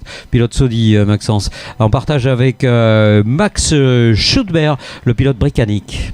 La ligne numéro 8, pour Enrique de Oliveira, le pilote portugais, aux côtés d'Arthur Lorimier, le pilote français. On row number 9, from Italy, Alberto Kiko Fracassi, and from Romania, our only Romanian driver, Alexandru Volta. Ligne numéro 10, on y va, ça n'a pas d'importance, Henry, avec Thomas Rudocas, le pilote Birel, et à ses côtés, Lenny Nevio Passeggio, le pilote suisse également. Just quickly run through the rest of the grid. We're on the rolling lap now. We have Robin Doucette, Kieran Bartenstein, Caden Higgins from Australia, Hungary's Patrick Lipovic, then Alias Vidma, Anya Levar, Joe Rippin, Elio Gilter, Matthias Ometre with the smartest mechanic here, and Beau Louette. That is your 30 driver starting lineup. This is the last of the junior heats. Christopher Figali trying to make it 3 wins out of 3. This is a driver, don't forget, he has a ticket to the Grand Finals already in Minimax, and he can only race in Minimax in the Grand Finals. Different age restrictions there, so he's the youngest driver here. Can he go undefeated and join Kai Riarts and Vivian Cousot-Picot as perfect scores during the heat? Antoine Barbarou has just narrowly failed to make a perfect score in DD2. Can we have a perfect score in juniors? Well, Colin Ważny, Matej Radenkovic, Scott Marsh, 3 drivers who want to stop that from happening. Allez, nous sommes en train d'assister à la dernière manche des juniors, donc c'est celle que l'on redoute toujours un petit peu. C'est là qu'il ne faut pas y aller, c'est là qu'il ne faut pas trop en faire, mais c'est là tout de même que l'on se doit de tout déballer si on est au milieu du classement par exemple. Et attention à ce départ qui pourrait être donné maintenant. On regarde les feux sévères, c'est parti, bien parti depuis l'extérieur. Attention, est-ce que pour la première fois un roll shot venu de l'extérieur ce serait Radenovic et l'excellent départ du numéro 262, colleague Vashni. Vashni holds on, up in the second place already comes Christopher Fagali. Fagali looking to the inside, Maxim Shirko is there in third position. Then it's Kafantaris in fourth. So the outside of Mateo Radenkovic, I think he's down to fifth position on that in that Tony Kart chassis. And a sharp intake of breath there. It's getting very, very close. One or two drivers getting caught up in the middle of the pack. Out onto the bank in Kafantaris and Shirko both run very wide. Radenkovic almost trips over them, but it means that out in front at the moment, Colin Vashni trying to break it. And that's going to be interesting in the breaking for Techno Park.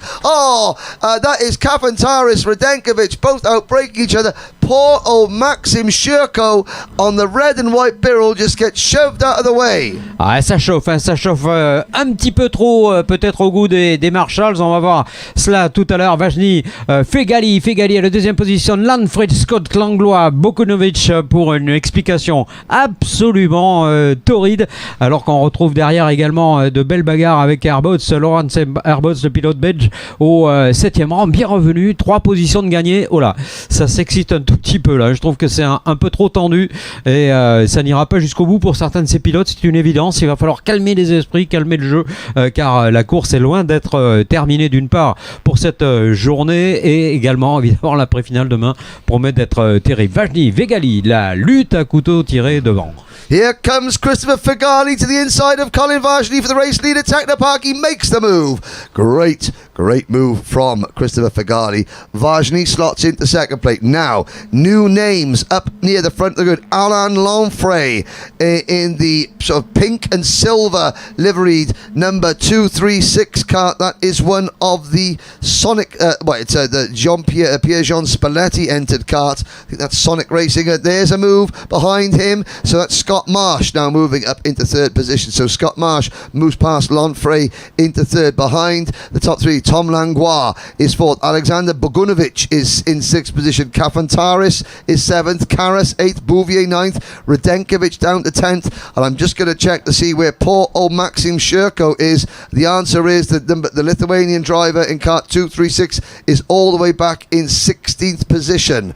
And sadly, Arthur Lorimer has had to retire his number 250 kart. But there's a move. Scott Marsh up past Colin Vashni into second place. Allez, des changements à tous les étages. Là, pour l'instant, la bataille va bon train avec Vashni, Lanfray, Scott qui vient de prendre la deuxième position. Superbe parcours du pilote britannique. Et on le voit maintenant solitaire à la deuxième place. On verra s'il arrive à garder le sang-froid que pourrait mettre à mal Alan Lanfray, qui est le pilote français le mieux placé de ce groupe. On cherche le deuxième et on le retrouve avec Tom Langlois qui occupe le 7e rang.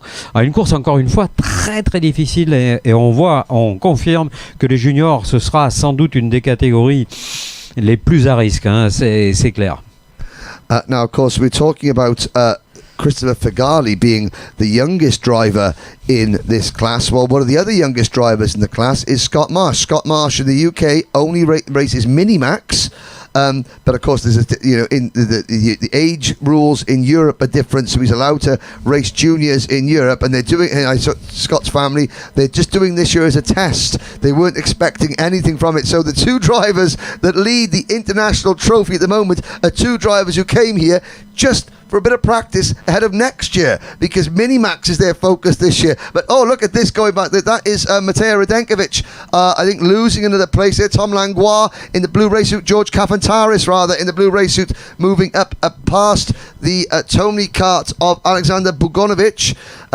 Langlois is there as well. We're looking at on your screens there the number 260. That is Bogunovic on the Tony Kart chassis. But Fagali and Marsh are clearing off. It says a lot about the way that Dan Holland Racing prepares these karts. They've got two of the youngest drivers in the field, bags of talent, and they're leading the International Trophy field. Fagali on course for a third win as the rest of them are battling over the minor placings.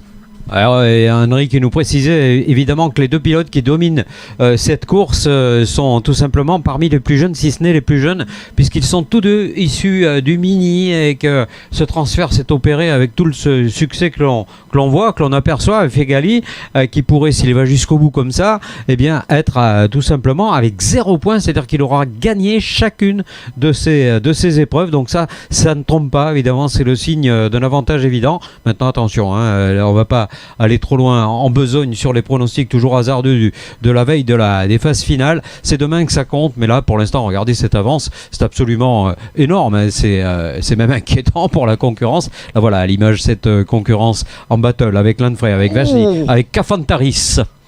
Colin Vajny just made a very committed move going into Technopark corner there at the expense of Alan Lanfrey. So it's Vajny back into second, and I think that's Tom Langlois in kart number. No, it's George Kafantaris in kart number 256, I believe, in second. No, now what has happened to Scott Marsh? I didn't see what happened to Marsh in kart 222. El Fagali. In fact, sorry, my timing screen has decided to stop working, so I do apologise. So we're going to keep looking at this. So my timing screen is not working. It is Fagali, Marsh, Bogunovic, Kafantaris, and Lanfrey. Ouais, effectivement, on a eu le même problème hier sur le nôtre. En fait, voilà, nous sommes dans le 7e passage maintenant de cette épreuve et on voit que la bataille va bon train avec Vachny, avec Kafantaris et Bogunovic. Là, clairement, on ignore complètement ce qui va se passer entre ceux-là, mais cela favorise bien sûr l'envolée belle de ce duo. Regardez qui se retourne et ne voit personne derrière. Marsh Scott qui a réalisé tout à l'heure le meilleur temps de la session. Ça attaque derrière, ça attaque fort pour Kafantaris sur Colin Vachny, sur le Polonais, le grec sur le Polonais, marque internationale de ce RMCIT qui reste plus que d'actualité, avec bien sûr devant le leadership de Fegali qui s'achemine vers tout simplement là le coup du chapeau. Pour l'instant, pas de problème, pas de soucis, si ce n'est évidemment quelques soucis matériels, mais pour l'instant la mécanique tient bon. On le savait avec Rotax, on n'a pas vu un seul moteur avoir des soucis de casse. Ça, c'est quand même assez extraordinaire. Yeah, so I've rebooted the system and I've got timing again. This battle on screen, this is Kafantaris getting past now. That is Bogunovic, I believe, or is that Lanfrey? That looks like Bogunovic getting back into third position. So Kafantaris back to fourth. Great scrap behind the two leaders. Bogunovic in kart number 260. Kafantaris squeezing him a little bit wide. That was a little bit hairy, I have to say. And following through Thomas Langlois in the number 255 kart. Vajny is the next kart in line. In fact, no, Vajny I think has been passed by Lanfrey.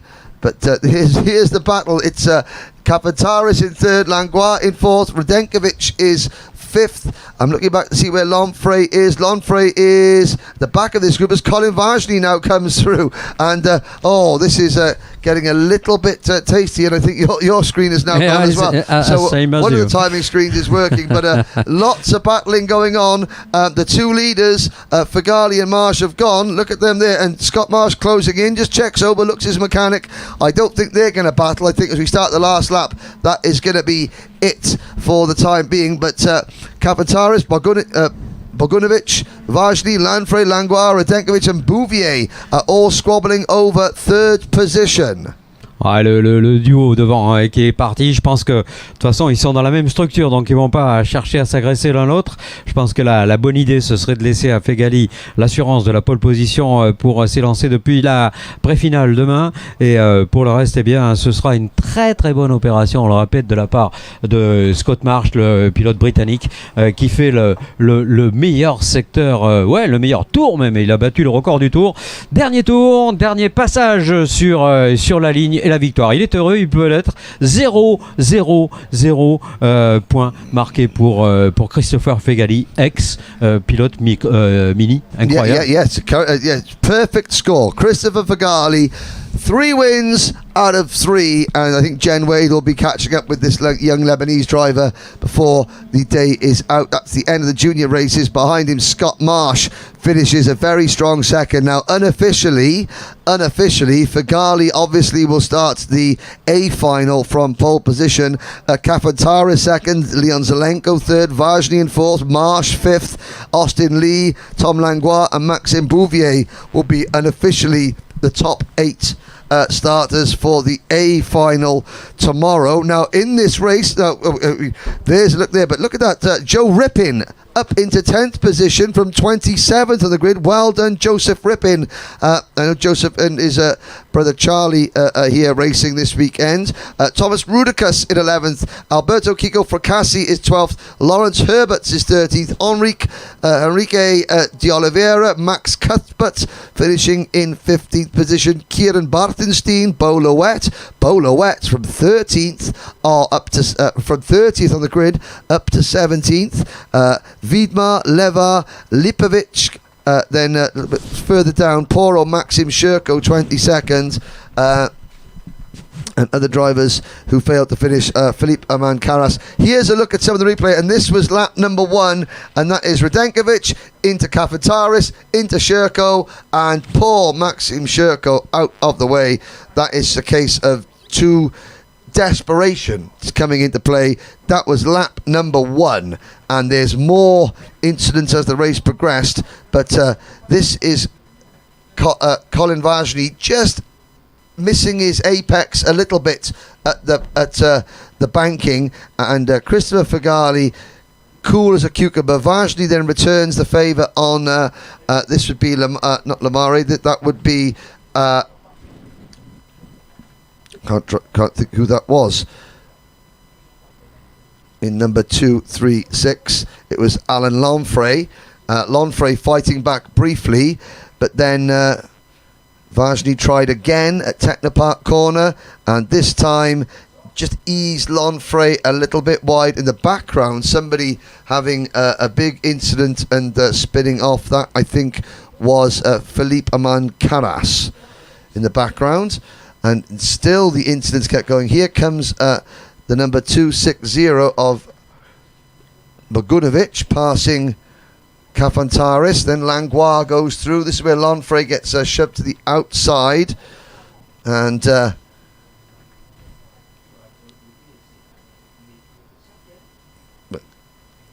amazing thing is that these two of the youngest drivers in the field driving like 2 of the oldest, most experienced drivers. Ouais, c'est incroyable cette domination des 2 plus jeunes avec Fegali qui partira en pole, ce qui est tellement légitimé par cette nouvelle victoire. D'ailleurs, il a eu le bon sens de saluer son assistance en passant sur la ligne, en disant voilà, merci, hein, ça c'est fait, on va se tourner bien sûr vers la suite. La suite, ce sera demain, puisqu'on ne reverra pas les juniors aujourd'hui, mais on va assister dans quelques instants à une des courses également qui pourrait être des plus disputées, celle des mini. Ce sera la dernière manche avec la 3e manche pour ces mini. Que dire sur les mini? Eh bien, il faut avoir 9 ans, enfin 10 ans dans l'année, et un maximum de 13 ans dans l'année. C'est-à-dire qu'il y a quand même des grands écarts d'âge entre ces pilotes, entre un gamin de 9 ans et un jeune homme de 13 ans. Évidemment, c'est un autre monde, mais vous verrez que ça n'a rien à voir avec la performance pure. Tout le monde a le même matériel, tout le monde est au même poids minimal imposé, et bien sûr, il y a ensuite la course, le talent, l'équilibre, la préparation, et à chaque fois un petit coup de chapeau d'Henry à l'égard des mécaniciens, et ça c'est une très très belle initiative. Yes, I mean the mechanics there. We've got there's Susanna, the mechanic for Boaz Maximov there down on the picks, but we have I'm not sure if we have an interview coming up. We've got a few. There's Susanna there. Give us a wave. Boaz Maximov's mechanic. She's smiling. Again, just to show one of the most respected mechanics in the business. This is a male-dominated sport, but it is inclusive to all, and it's one of the very few sports where boys and girls compete on the same level. There's no difference. There's no.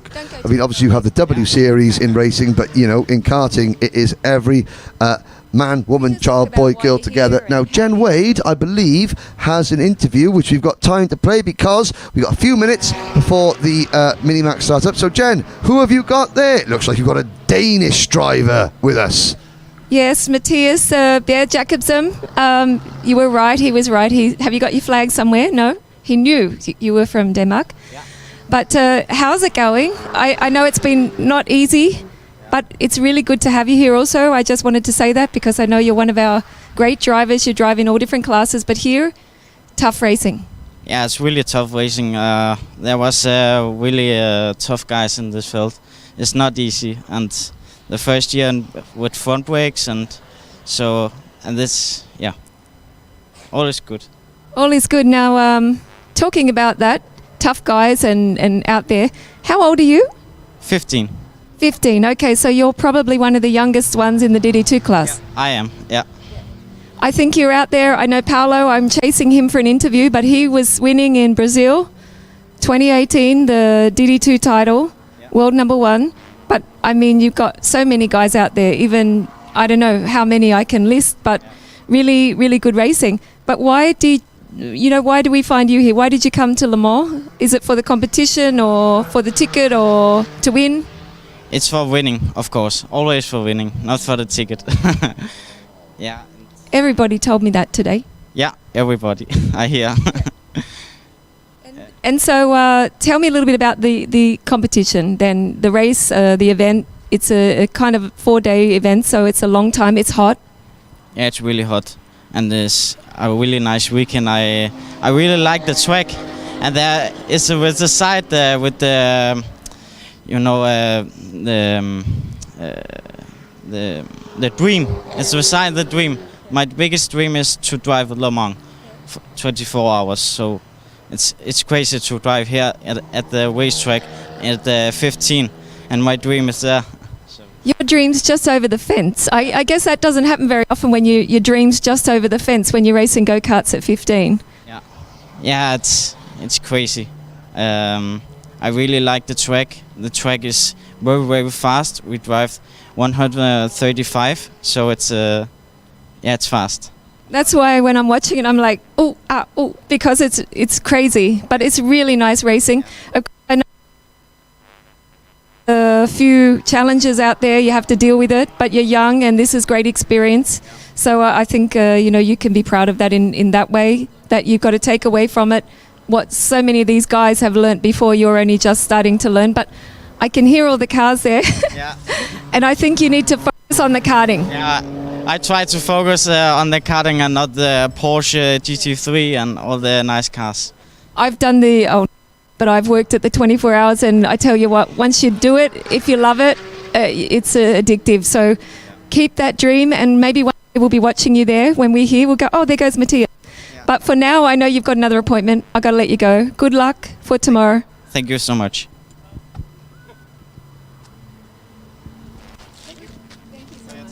Well, thank you very much, Jen, and thank you to Matthias Bear Jacobsen.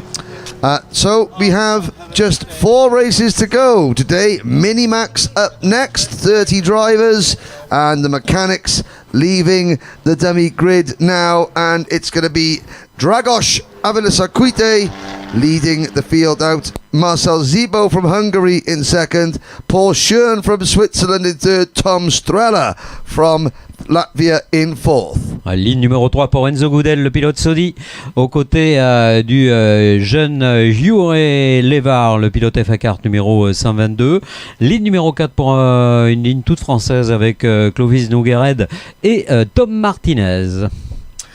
Then it is Zain El Homassani from Egypt, representing the United Arab Emirates this weekend on the inside of row number 5 alongside Victor Galmiche. Then Brando Badoni from Italy and Hugo Lacroix from France. La ligne numéro 7, c'est Rory Armstrong, le pilote britannique, aux côtés de Len Abbas, le pilote allemand. Une ligne autrichienne, ensuite avec Yvonne Simeonova, aux côtés de Lucasel, le pilote français. Antoine Grissel starts on the inside of row number 9 from France, alongside Dutch driver Max Sederski, while the top 20 is rounded up by Walter Schultz and Lino Durand. Le challenge va être compliqué pour ces lignes-là, avec le Suisse Paul Andriotis aux côtés du Russe Bogdanik. Then we have Boaz Maximov, Taras Bolta Telebak, Lorenzo Sammartano, Matteo Natino, Vivienne Guillonnet, Roman Kinzinger, Charlie Neve and Kieran Stewart. Now I have to make an apology here, Jacques. Earlier on, I mispronounced Charlie Neve's second name. I called him Charlie Nev, but it's Charlie Neve. And I promise to never mispronounce his name again. How about that? There we go. Oui, les prononciations sont pas toutes faciles, hein, on est bien d'accord avec ça. Ça va de la Grèce en passant par tous les pays du monde, hein, tout simplement 37 nations, on le rappelle, qui sont venus faire ici tout simplement cette compétition. Et on voit déjà cette machine, un Saudi, qui est installé sur une position offensive au cœur de ce peloton. En tête, c'est justement un des imprononçables du groupe, il s'agit de Dragos Avalsikutei. Green flag waves.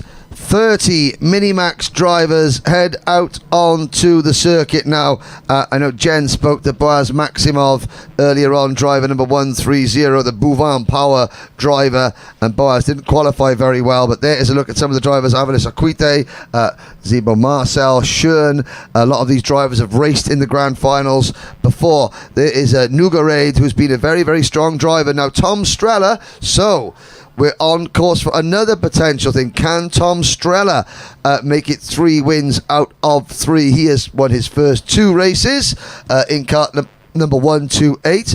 So Dan Holland Racing, they've guided Christopher Fagali to a perfect score in the heats in juniors. Can they do likewise for Tom Streller in mini? We're going to find out, but Streller, he starts from the fourth position on the grid. Schön has been very quick. He's got 2 second places in the first 2 heats. Avalis Aquite, Grissel, El Homasani, Nugared and Bogdanic also up near the top of the points standings. This the last Minimax race to go. 9 racing laps under baking blue skies here at Le Mans in France. The supercars at the Porsche test track, part of the famous Le Circuit Le Sarthe, are just behind us. The fabled old Circuit Alain Prost is just to the right of us, the site of many world karting championships from the 70s and 80s.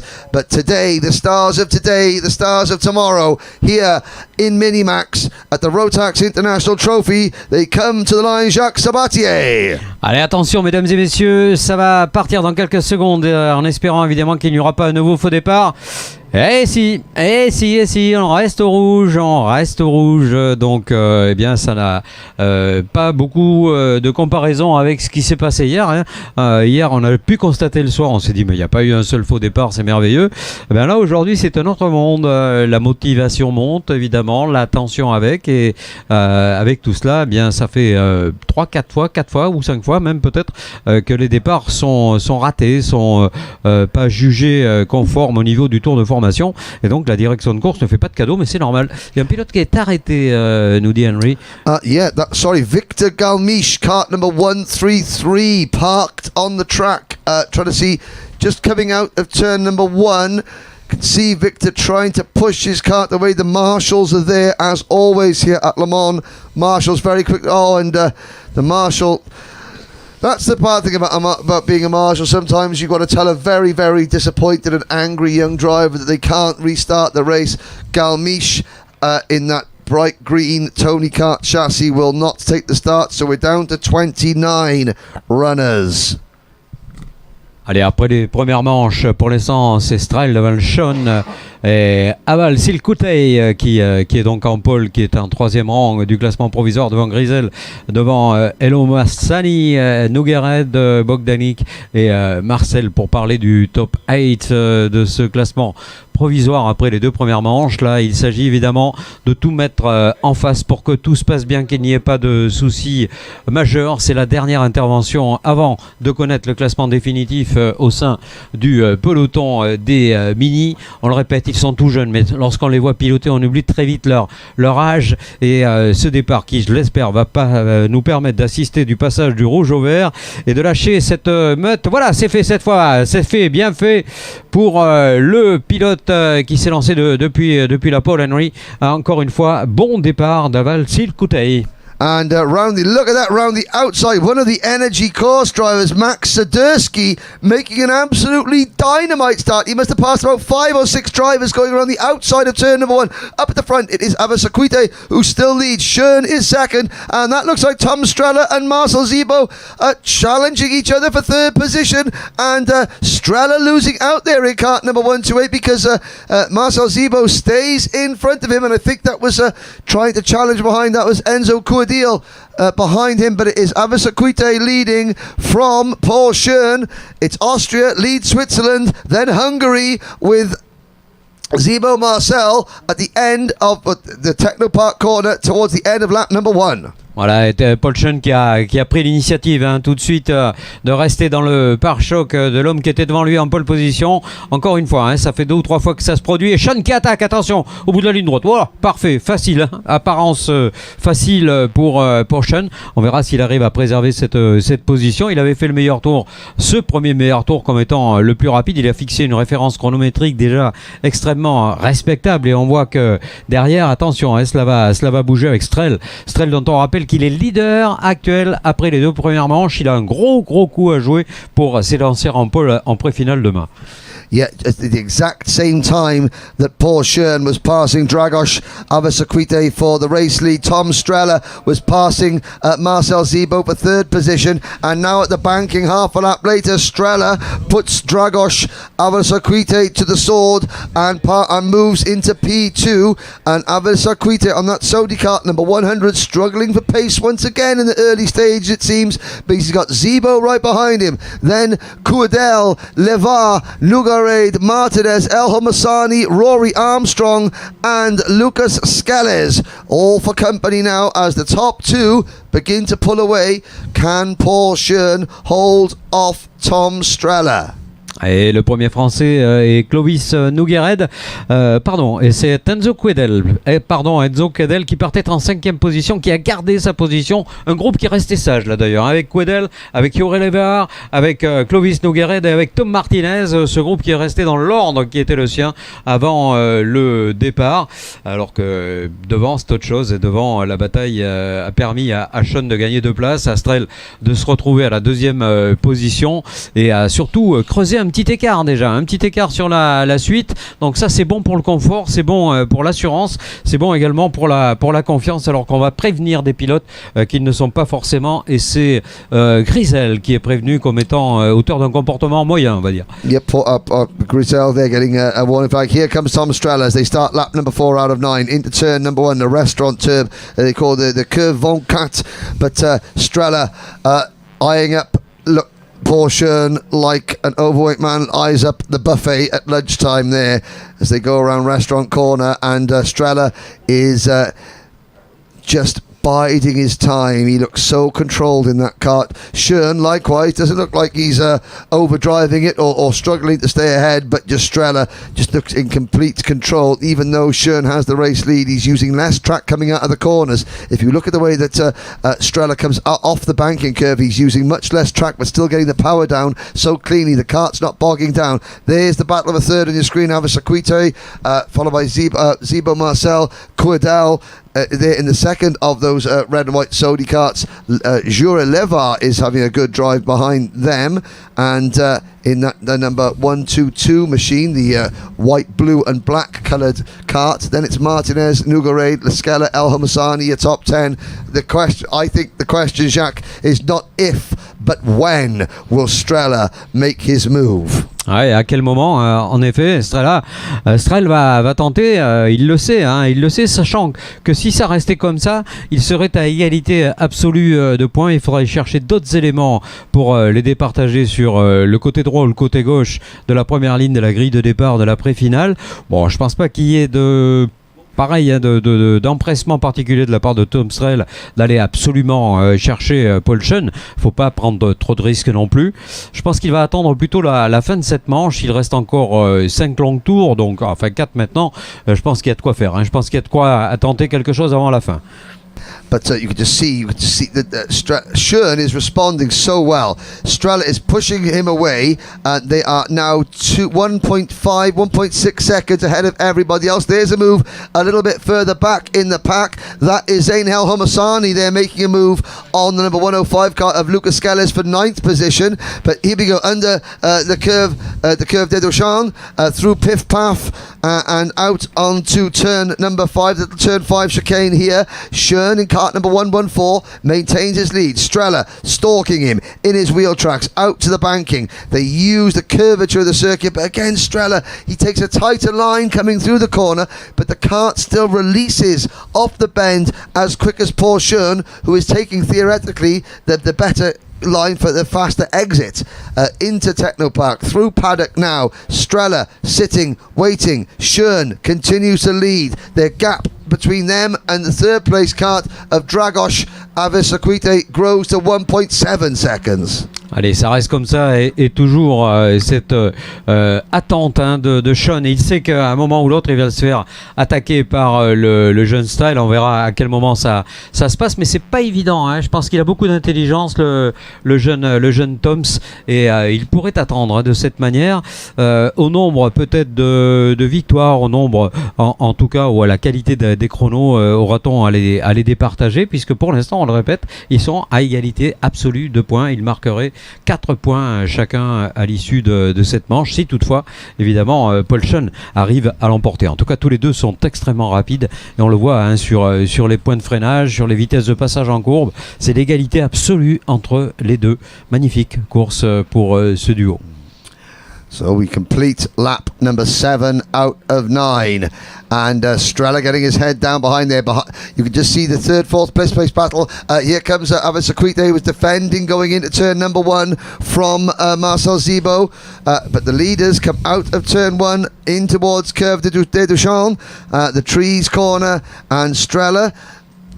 He doesn't want to risk anything. He's probably thinking to himself, look, the commentators are talking about a perfect record, but personally, I know that even in this situation, if I stay in second position, I am on pole position for the pre-final, and I don't want to risk it. The battle from behind is between Avisaquite, Marcel, Koidil, Martinez, Levar, and Nougarade.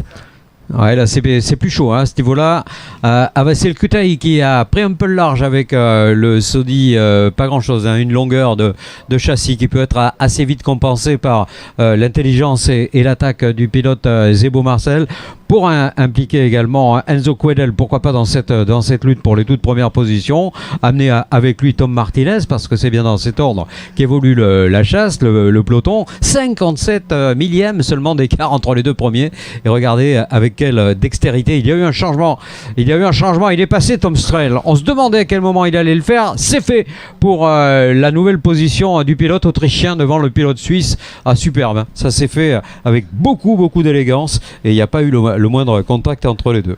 And just like that, just as I was saying, I don't think Tom Strella was going to make a move. He did, and he now, on the halfway round the final lap, he just calmly tucked up the inside, going through paddock bend against Schoen. Schoen now trying to fight back as they come down the Chemin Abouf straight into Technopark corner for the final time. But there's battling going on for third position. It looks like Strella will make it 3 out of 3. He left it late, but my word, he is perfect in Minimax. Schoen second for the third time, and it was chaos across the line for third. Avisaquite holds on. Marcel in fourth place. Coudel is fifth. Martinez in sixth. Then it's Levar seventh. Nougarade eighth. Grisel 9th, and El Homosani in 10th position. Boaz Maximov up to 11th place. That's a great drive for Boaz Maximov from 23rd to 11th. Skellers, Sadursky, Bodoni, Bogdanic, Schultz, Androitis, Andriotis, sorry, Rory Armstrong, Lino Durand, and Matteo Natino, the top 20. Jacques, that just Strella just stayed, watched. When the time to go, mirror, signal, maneuver, go calm as you like.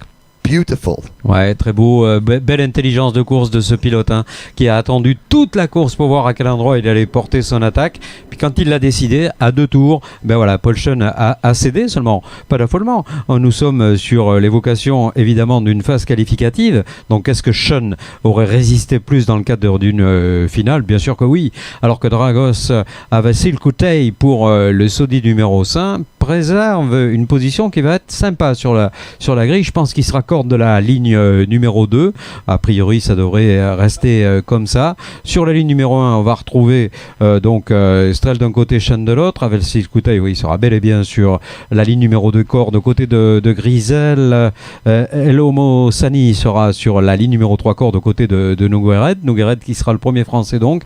Marcel Essel se partageant la ligne numéro 4. Voilà, c'est des vocations de quelques classements provisoires et qui ne sont pas encore tout à fait définitifs d'ailleurs concernant la vérification technique qui doit être opérée sur chacune des machines. And there's the move for the win that Strella waited, just going into paddock bend. Schoen wasn't defending because Schoen was just minding his own business, not defending. Maybe he thought that Strella was going to sit there, but the minute that Tom Strella saw a gap, just went for it. Schoen tried, you could see they're coming across the line, head down. Schoen yes. 8 centièmes d'écart entre les deux. Just a tiny, the tucking down behind the NASA panel there. Micromax will be up next. It looks like Jen Wade does have another interview lined up very shortly. 3 races to go today. The last Micromax heat and then 2 more senior Rotax's heats. But can I remind you all, ladies and gentlemen, that when the racing finishes, the live stream will not. When the racing finishes, I'll be down in the paddock as the drivers assemble for the drivers' parade. So there'll be lots of chances to interview the drivers, plenty of interviews, and then myself, Jacques Sabatier, will be joining you from the commentary position as we have the traditional international trophy driver parade. But first of all, Jen Wade has a quick interview with I can't remember who it was with, but it'll be with someone, and it'll be with someone interesting. I've got the 20 DD2 champion from the Rotax Max Challenge Grand Finals in Brazil. I was there. Paolo Vicensone.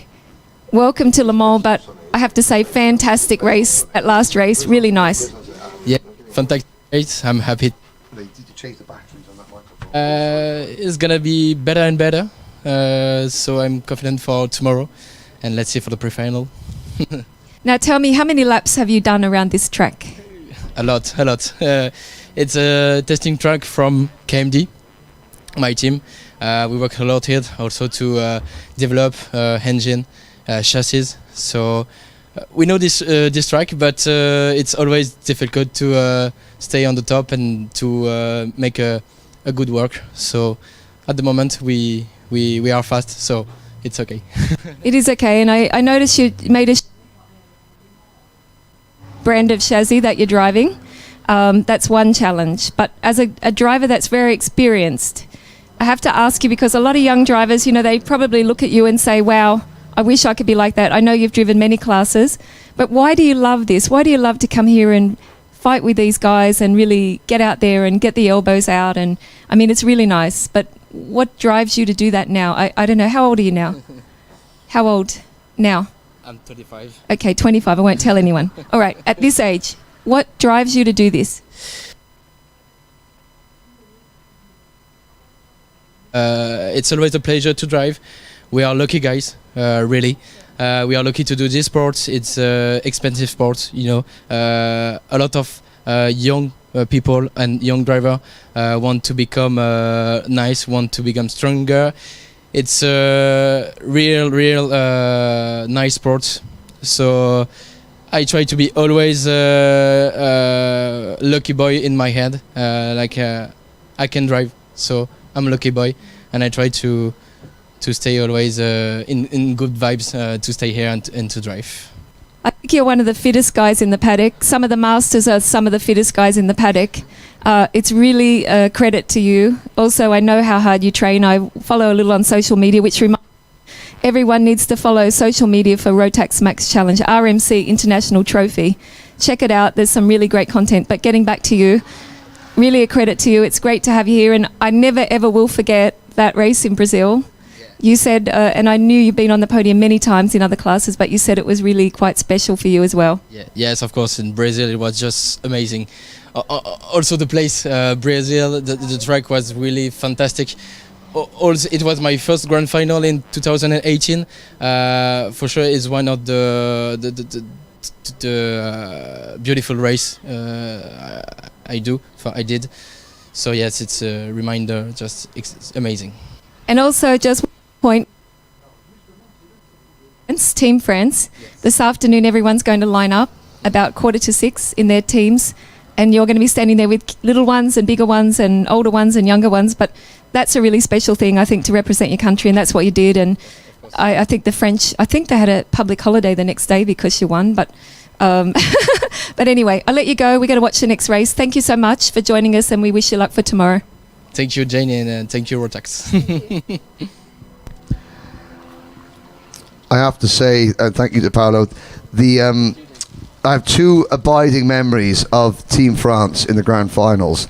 The most emotional of all was in 2015, where the day after the Paris attacks, Victor Bernier went and won the junior Rotax final. The entire French team had black armbands on, and the tears there, and then on the podium, the entire French team bellowing out the national anthem with flags in the air, black armbands on. That was a very powerful, powerful memory.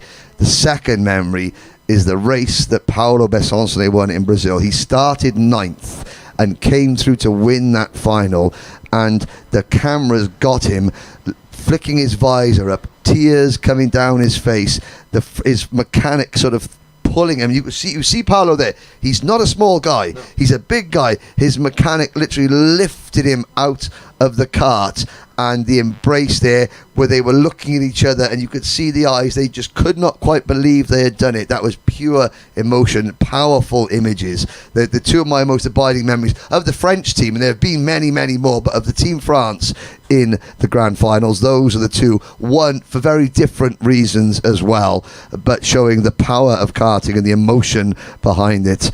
And of course, I'm sure there'll be many more to come. Will any of these young drivers on our screens now provide the next bunch of emotional memories? Well, if their first race today was anything to go by, Jacques, then possibly in this next race, because it was an absolute cracker.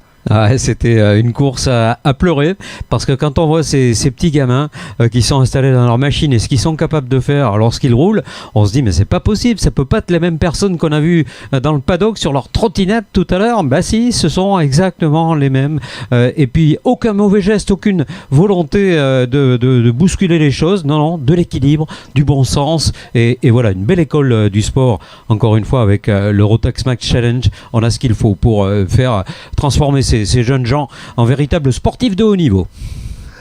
Well, we have Lenny Robilo Lagash, who will lead the field out in kart number 4. Sen Lindemann will be alongside on row number 1. Mayas Masinas from Lithuania and Anton Bouchard from Andorra on row number 2. La ligne numéro 3 détenue par deux pilotes britanniques, Albert Fring d'un côté et Jenson Charles de l'autre. Sur la ligne numéro 4, Patrikas Jocius, le pilote lituanien, aux côtés de Jean Pujol, le français.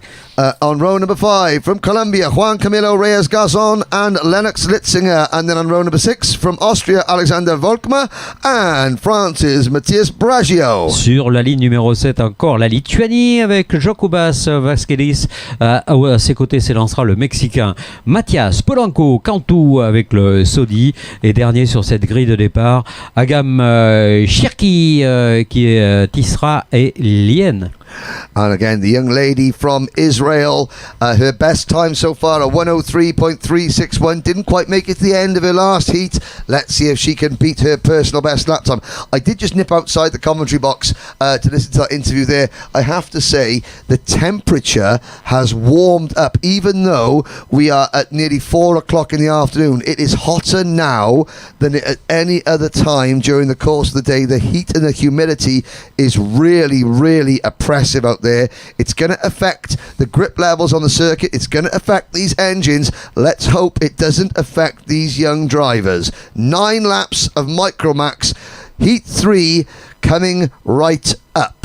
Allez, 9 tours pour cette phase importante, très importante pour le placement sur la grille. Il y a un petit peu moins de pilotes, donc l'impact est évidemment un petit peu moins grand. Pour l'instant, Schalk, Robbio Lagache, Masinas et Bouchard sont les dominateurs à l'issue des 2 premières manches qui sont déjà déroulées en qualification. On arrive maintenant sur cette procédure de départ qui connaît son terme, justement en espérant, mais je crois que les micros ils vont nous faire un bon départ. On va passer au vert tout de suite, il n'y aura pas de faux départ. Ça m'étonnerait beaucoup. Je pense qu'on a là affaire à des véritables sportifs de haut niveau, encore une fois, et le départ qui va peut-être être donné maintenant. Ah non, pas encore, décidément. We're going to go around again. It gives us a chance to.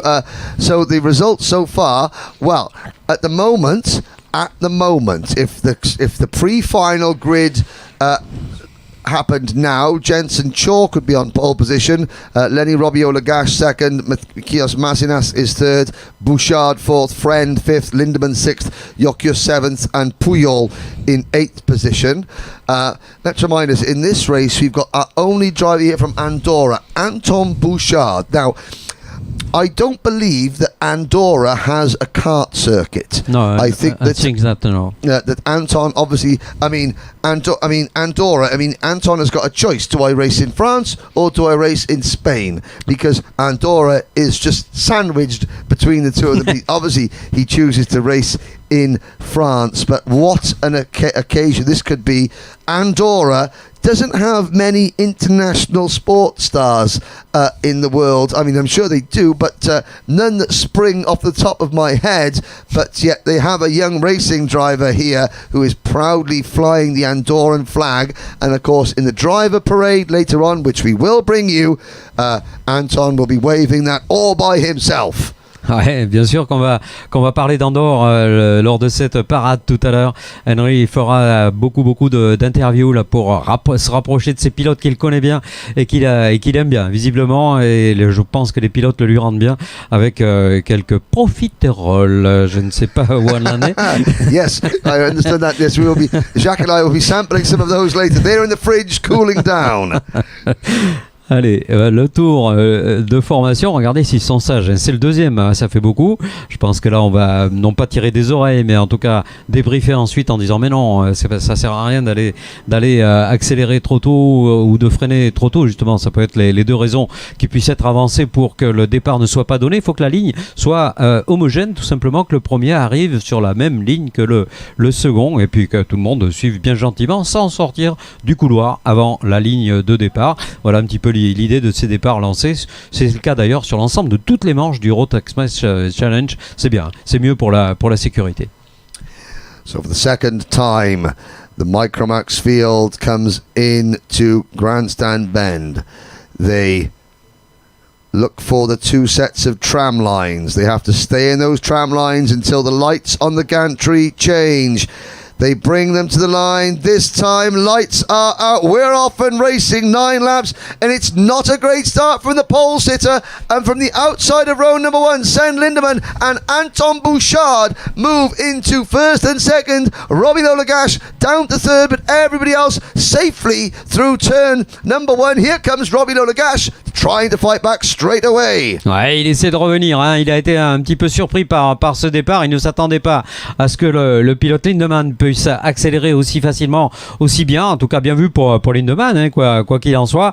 Et je pense que Lagache va en profiter. Robino Lagache pour trouver le bon rythme, l'équilibre, la vitesse tout simplement pour aller chercher Lindemann. Ça me paraît possible pour l'instant, mais la contestation pourrait venir de Maïus Masilas. Attention, est-ce qu'il s'agit bien du numéro 77 77 qui occuperait, oui, cette position de troisième.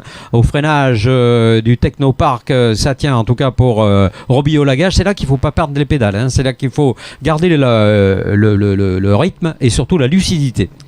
Here's a move for second place. Great first lap from Sven Lindemann. Here comes Nicolas Masinas in kart number 77, the Paralin chassis driver, passing pole sitter Lenny Robido Lagache. Behind them, Albert Friend in the second of those green and white Tony karts. Number 91 runs in fourth position. He's got his countryman Jensen Chalk sitting on his rear bumper in fifth place. Then it is Jean Puyol. Anton Bouchard, after a great start, slipped back to seventh. Then it is... behind Bouchard, Jokius from Lithuania, Litzinger from Germany, Brasio from France, and Volkmar from Austria. But I have to say, Sven Lindemann has made that great start, and the Birrell kart is there, and we've got a battle on screen. This is Robbie Lolagash. Does he take second place from Masinas? Yes, he does. Ouais, il l'a fait. Magnifique attaque scolaire académique là aussi. On prend de l'aspi, on dégage sa machine au dernier moment et on va chercher la corde au bon endroit. Bah, c'est facile à dire, hein, très facile à dire, plus difficile à faire. Et Lindemann qui s'en va. Lindemann qui a pris pas mal d'avance maintenant. Alors est-ce qu'il y a une possibilité pour l'ensemble du groupe de pouvoir se compacter à nouveau? Ce serait absolument génial pour nous qui avons été les témoins tout à l'heure d'une des courses les plus animées de ce week-end pour l'instant, ou en tout cas de cette semaine. On parlera plutôt de ça pour le Rotax Challenge. Et bien entendu, là, les avantages qu'on avait déjà affichés sont contestés. Lindemann, qui était quatrième avant cette manche, va faire un bond peut-être d'une ligne. On verra. Out to the banking on lap number 3. You're looking at the battle for second, third, fourth and fifth on your screen. Side by side, very briefly, Albert Friend takes advantage of the fact that Nicolas Masinas went for the move coming out of the bend, coming out of the banking, but then couldn't make a stick. Here comes Jensen Chalk now to the inside, under braking for Technopark corner. Chalk moves into P4. But no, Miss Masinas fights straight back in paddock, and now Chalk's going to be offline. He's going to lose a position. Here comes that blue chassis of number 10, Jean Puyol, and all this is helping is Sven Lindemann pulling away Robbie Lolagash and Friend second and third. The gap now developing back to fourth position, and fourth place is number 10 kart, the Puyol. Then it's Masinas in fifth. Sixth is now Jensen Chalk in the number 18 kart, then Bouchard 7th, Jokius in 8th. But this is the battle of two Tony karts. The Frenchman in kart number 4 at the head of this group, at the head of this duo is Robbie Lolagash. The English driver Albert Friend, former Grand Finals competitor from last year for Micromax in the number 91 kart, running in third. But the race leader, Sven Lindemann, a country mile ahead. Ouais, il a pris un petit peu le large et Friend a réalisé le meilleur tour en course à l'instant, et on le voit d'ailleurs qu'il est en train de talonner le français de plus en plus sûrement. On verra bien entendu qu'il y aura des changements sans doute avant la fin de cette manche. Il y en a d'ailleurs à tous les niveaux. C'est reparti, hein. La guerre est engagée à nouveau, la guerre gentille, hein, la bonne guerre est engagée à nouveau entre ces pilotes. Parfait pour Robillo Lagache qui tient le cap sur Albert Friend, dont on rappelle qu'il était détenteur du meilleur tour et qui a battu à nouveau le meilleur tour en course. Super pilote britannique. So Sven Lindemann's last lap was a 60.708 second. Albert Friend pushing Robbie Lolagash along in third position. It was a 60.6 seconds. So these two drivers on your screen now are on lap 5 out of 9. They are quicker than the race leader, but the race leader has a 1 second advantage. Behind them you can see Jensen Chalk in fourth position has managed to break away from Puyol, Bouchard, Masinas and Litzinger, but down the Chemin Albouf straight into Technopark corner, Albert Friend over the curbs. Now, can he get on the rear bumper of Robbie Lolagash as they come onto the main straight? We look a little bit further back. Lindemann's lead, it was just over a second. It's now down by another 10th. Robbie Lolagash trying to defend, but we're running out of laps here. We're on lap 6 out of 9, and there is Masinas in the 77 kart chasing the 15 of Bouchard. Ah ouais, il a bien rétrogradé, hein, Marius Mazinas, le pilote lituanien qui se retrouve seulement 7ème pour l'instant. Et la bataille entre Robbie Olagash et Friend est absolument remarquable. Pour l'instant, pas de solution pour aller chercher Lindemann. Cependant, on roule pas assez vite pour que les écarts se creusent. On reprend 1 dixième, 2 dixièmes par tour, mais ça ne suffira peut-être pas. Nous avons dépassé le cap de la mi-course maintenant et on voit Lindemann qui sent tout de même que c'est en train de revenir un petit peu. On se gêne, je pense, également entre Robbie Olagash et Friend, ce qui est normal lorsqu'on est en explication. Donc on perd un tout petit peu de temps et on le voit à l'image pour l'instant, pas de possibilité pour Friend. Pourtant, il aimerait bien y aller. On sent son empressement, son envie. Et Friend qui va peut-être attaquer maintenant. Il est bien ressorti là de la courbe des stands. Aspiration pour Friend pour aller chercher la corde. Non, pas de possibilité pour l'instant. And once again, the gap comes down. The gap now just over half a second. Albert Friend continues to push Robbie Olagash. Now Friend looks to the inside at the curve de Dushan, going into turn number 2, into turn number 3 rather, past the trees. Albert Friend into P2. Now that's cost him a couple of tenths of a second. The gap between himself and Sven Lindemann is now up to 8 tenths of a second. This is lap 7 out of 9. Long way to go though in Micromax Racing. That is over 2.5 laps of this 1384 metre circuit. We've got Robinson Lagash in third position. Then there's a gap of 1.6 seconds back to Jensen Chalk, who is in fourth place. Here comes Robin Lagash. Robbie Lagash retakes the position, but now this is slowing them down, and this will allow Sven Lindemann to pull clear and get away and probably take the win. Ah oui, ça va être compliqué. Ils ont perdu 4 dixièmes sur cette explication. Friend avait fait pourtant un petit signe en disant viens, on va essayer d'aller le chercher. Bon, mais ça c'est un grand classique, hein, ça ne marche pas à tous les coups. Et Lindemann lui ne demande pas autre chose. Il vient de battre le meilleur tour en course, donc évidemment que sa première position est complètement légitime. On n'a aucun doute là-dessus. Ce qui est sûr, c'est que la bataille est un petit peu moins animée qu'elle l'a été en manche 2 tout à l'heure. Mais alors, ils sont d'une clarté, d'une lucidité et d'une exemplarité absolue. There's the move once again, and that is Albert Friend back in front of Robbie Lagash. Coming out of the banking, lap number 8 out of 9. In fact, Robbie Lagash trying to fight back as they come into the first corner. So Robbie Lagash got the plain white crash helmet, two identical sort of Tony Kart chassis. We complete lap 8 out of 9.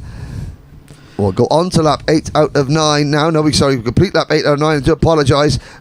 Friend second, Robbie Lagash third, Chalk is fourth.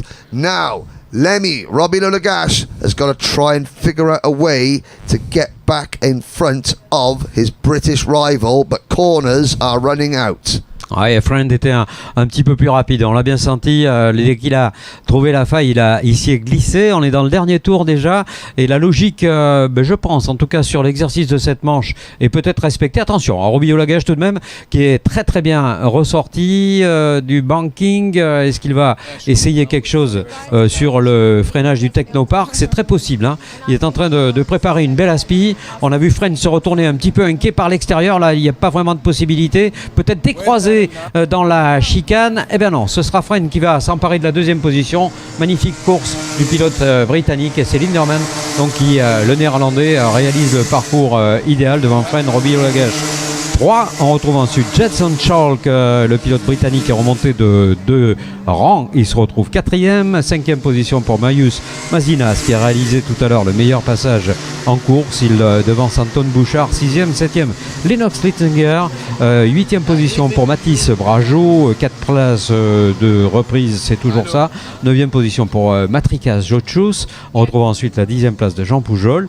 Celle d'Alexander Vogtlumer. 11e. On va jusqu'au bout. Tiens, avec Jokubas Vaskelis à la 12e position, 13e place pour Reyes Garzon, la 14e pour Polanco Cantu et la 15e pour la jeune Shirky qui continue de progresser tranquillement. Yep, Agam Shirky continues her progress, another 103.6 second lap, so she's consistently 1.5 to 1.8 seconds quicker than her time qualifying best.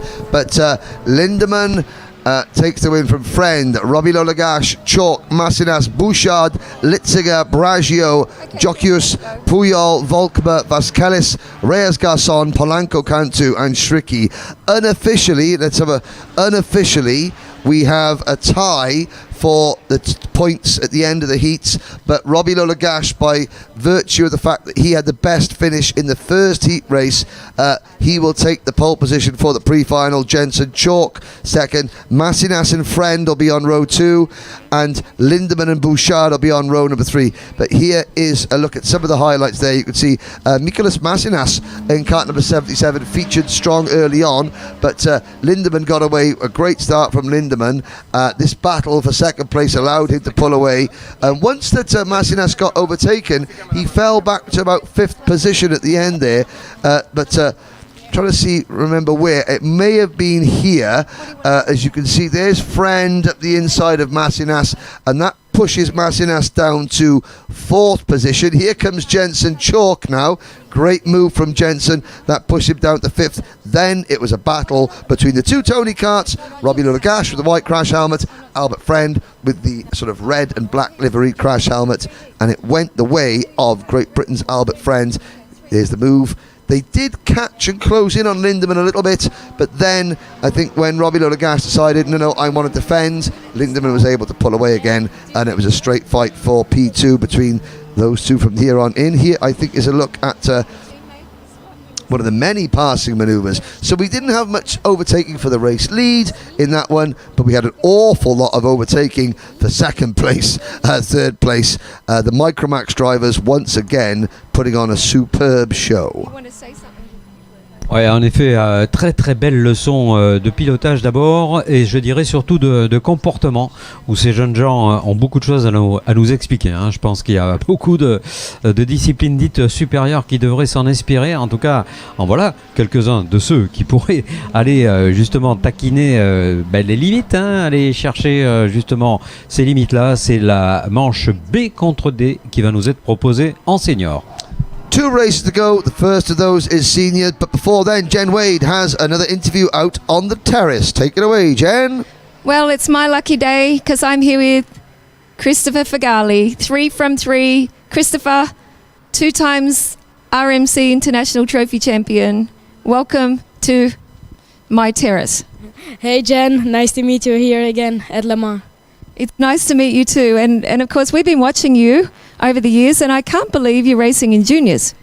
Yeah, I mean I'm doing this race to gain some experience because for next year we still have 1 more year in Minimax. We're doing the grand finals in Minimax. Yeah. Wish those guys over there had turned it down a bit because they're just getting a little bit noisy, but I'm okay with the sound. Are you okay with that? I'm really okay with the sound. I love the sound. I think we're just going to stand here and listen. Okay, but Christopher, 3 from 3. It's been really, really good. You did so well in qualifying. I mean, how are you feeling now, considering you just came for experience? I mean, I'm feeling quite confident for the final because I've won everything in the heats, and we're going to do really good in the finals. This is what I know. I'm sure you are, but I have one question. Are you having any fun? I mean, when I am doing karting, I'm always having fun. Even in micro, mini, or junior, I always have fun when I'm doing karting. I think it's really special to have you here once again, micro champion, mini-max champion, and here you are fighting for the races from 3 yesterday. I think it's really special. So I just want to say congratulations. You've given us really a lot of joy watching the racing like all the other kids. But your father, you know, I have to tell you, when you're on the track, he's a little bit out of control. But don't tell him I told you. But anyway, Abdo, thank you for supporting us. And thank you, Chris. I'm going to let you go and watch the race. We've got a couple more races to go. And we're going to see you at the driver presentation. Hi, Mum. I know she's there. Hi, Mommy Kifik. Hi, Mommy Kifik. Ça va? And the kids are there. Hi Luca, hi Chloe. Okay, we're going to go watch some racing and maybe we watch a few Porsches. Okay, let's go. Let's go. Thank you.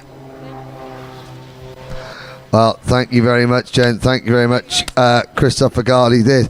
So, 2020, he wins this event in micro. Last year in mini. This year, that takes some doing. So, Senior Rotax, 2 races to go, Jacques Sabatier. The last chance for these drivers, Groups B and Group D, to score some points. We have 35 drivers on the grid, and of course, Kai Real Arts has sewn up pole position. The fight is on, though, to see who will start alongside Kai on the front row of the grid and directly behind him. And it's Jan Stiak, the German driver, who has the potential to be next to Kai on the front row or directly behind him. There is Andrea Giudici in the number 487 car. Now, I've been racking my head. Back in the late 90s, there was a Italian DTM driver in the original DTM with the Mercedes, the Calibras, and the Alfa 156s. There was a privateer driver called Gianni Giudici. I wonder if there's a relation. I shall go and find out. But yeah, he on the Energy Course chassis in second position on the grid.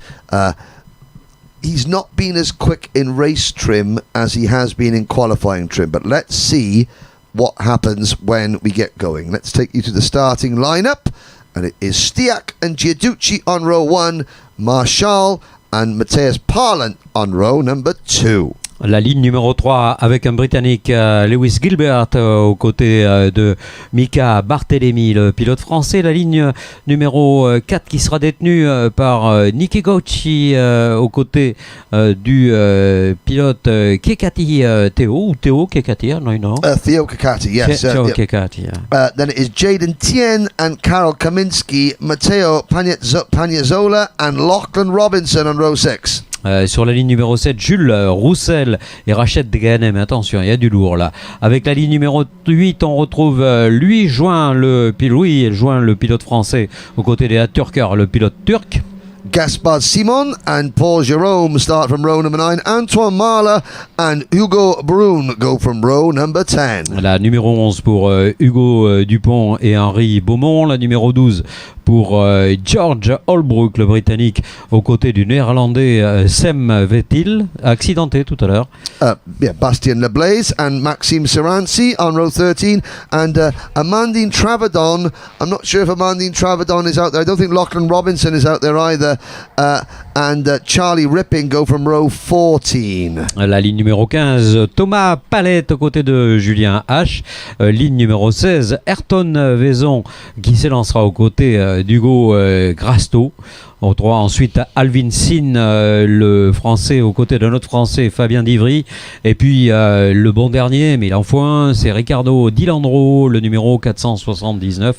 Il est italien, qui va être à côté, effectivement, du pilote que désignait tout à l'heure Henry, c'est-à-dire Riberts, le pilote belge. Réponse peut-être, non pas encore, mais en tout cas dans la dernière course qui aura lieu tout à l'heure. 2 très grosses courses qui nous attendent maintenant. Now, I have to say that Lachlan Robinson is not going to take the start. He raced earlier on, but I think there may have been maybe a penalty. And he thinks, well, there's no chance I can do anything. I've already written off one kart, so maybe he's not gone out. Sem Vettil, the Dutch driver, we saw him have it rolling out of his kart earlier on. He is obviously not well enough to carry on. And yesterday, Amandine Travadon was involved in an accident over by Technopark Corner, so another withdrawal there. So we have 32 drivers instead of 35 going out, but it's Stiak and Giudici, Marshall and Parlant, the front row of the grid. Can Jan Stiak make it another win? He's had a couple of wins so far this week. Lights are out, we're off and racing. It's a good start. Giudici tries to come across to take second place, but it's Louis Marshall who will take second, going into turn number 1, out of turn number 1 now, and it is Stiak still leading from Giudici in second position. Everyone else slotting in behind, but a reasonably good clean start, Jacques. Oui, très bon départ, pas de problème. Judic qui, comme tout à l'heure, souffre un petit peu dans les premiers passages. Et l'attaque, attention, l'attaque immédiate du numéro 474 m'est-il apparu, mais j'en suis pas certain. Une bataille peut-être 414 avec Nika Barthélémy, si c'est le cas, qui aurait pris un excellent start. Attendons bien sûr d'avoir une confirmation de ce classement sur la ligne et la boucle qui va officialiser avec Thomas Deschamps tout ce paquet, toute cette ordre. Et l'ordre est bon pour Jen Siak. Et c'est Lewis Gilbert qui a pris le bon start. Et voilà, c'est le 429 l'anglais.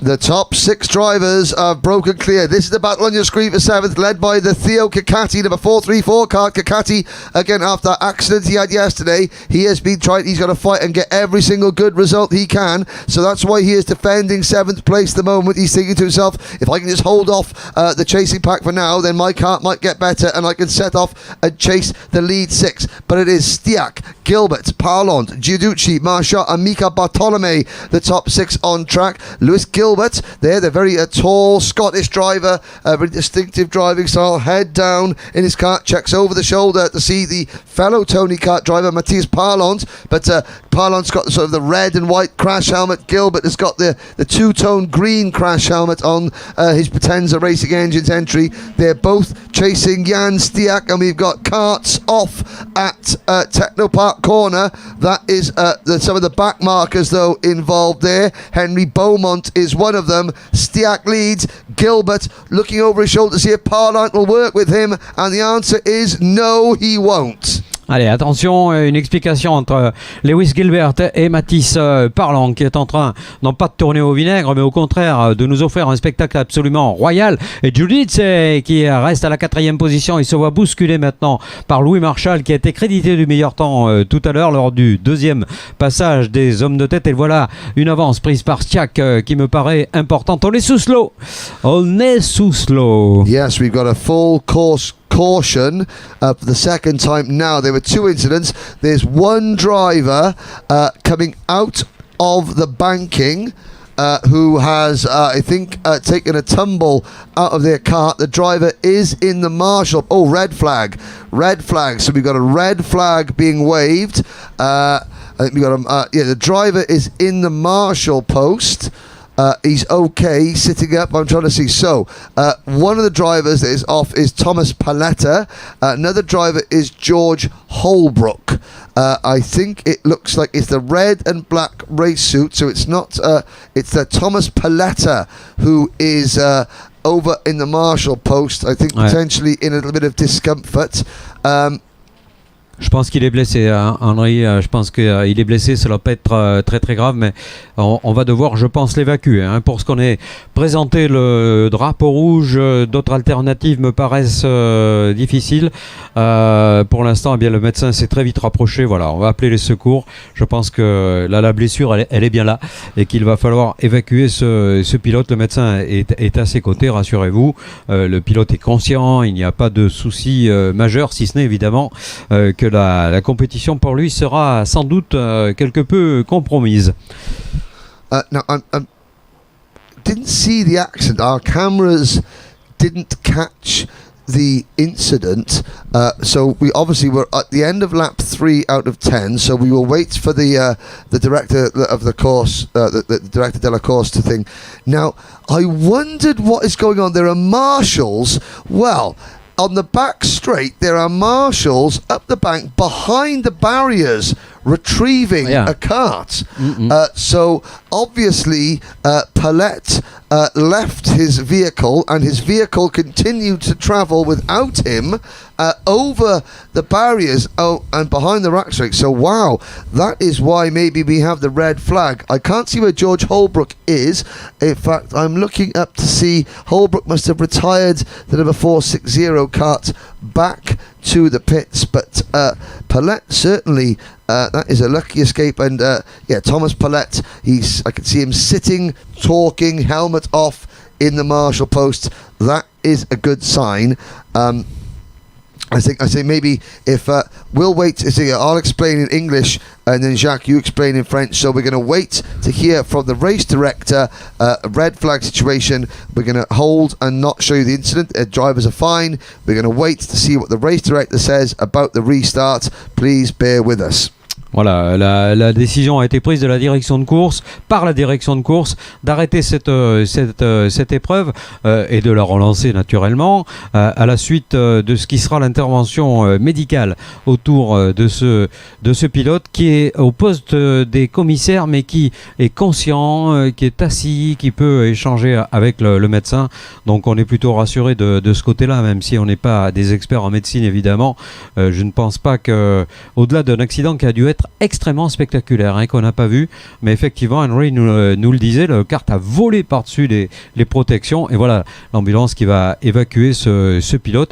Priorité bien sûr à la sécurité, le reste est un jeu, le reste n'a que peu d'importance. Ce qu'il faut, c'est que ce jeune palette retrouve l'intégrité physique qui était la sienne en arrivant ici, même si cela va demander quelques jours peut-être, et qu'il y aura quelques bleus et quelques difficultés bien sûr pour retrouver la totalité de ses moyens physiques. On lui souhaite en tout cas le meilleur de tout cœur pour que tout se passe pour le mieux.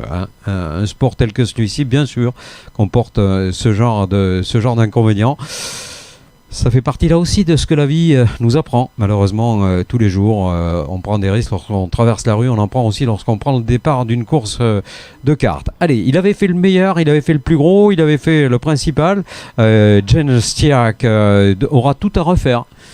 Yeah, you just saw a brief glimpse there on our screen there of Thomas Pallette, who was just in some discomfort, but he's communicating with the thing now on your screens there. So there is Thomas, our Apex timing timekeeper, the head of timekeeping. Now he is given the restart order, or is that a full regrid or the current order for the officials? So I believe that we will be underway quite soon.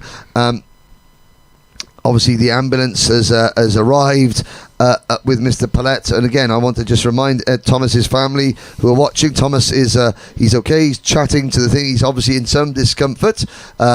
Situations like that, you look at the driver's collarbone or their shoulders for any injury, especially if they come out of their cart at speed, which is what has happened. So the ambulance crew are with Thomas, and they are now going to try and regrid the drivers on circuit. And if it's a complete regrid in their original starting positions, then we will have a full 10-lap restart. What I think might happen is they will put everyone in single file in the order in which they completed the last full lap, and then we'll have a single file restart effectively at the start of lap 4 out of 10.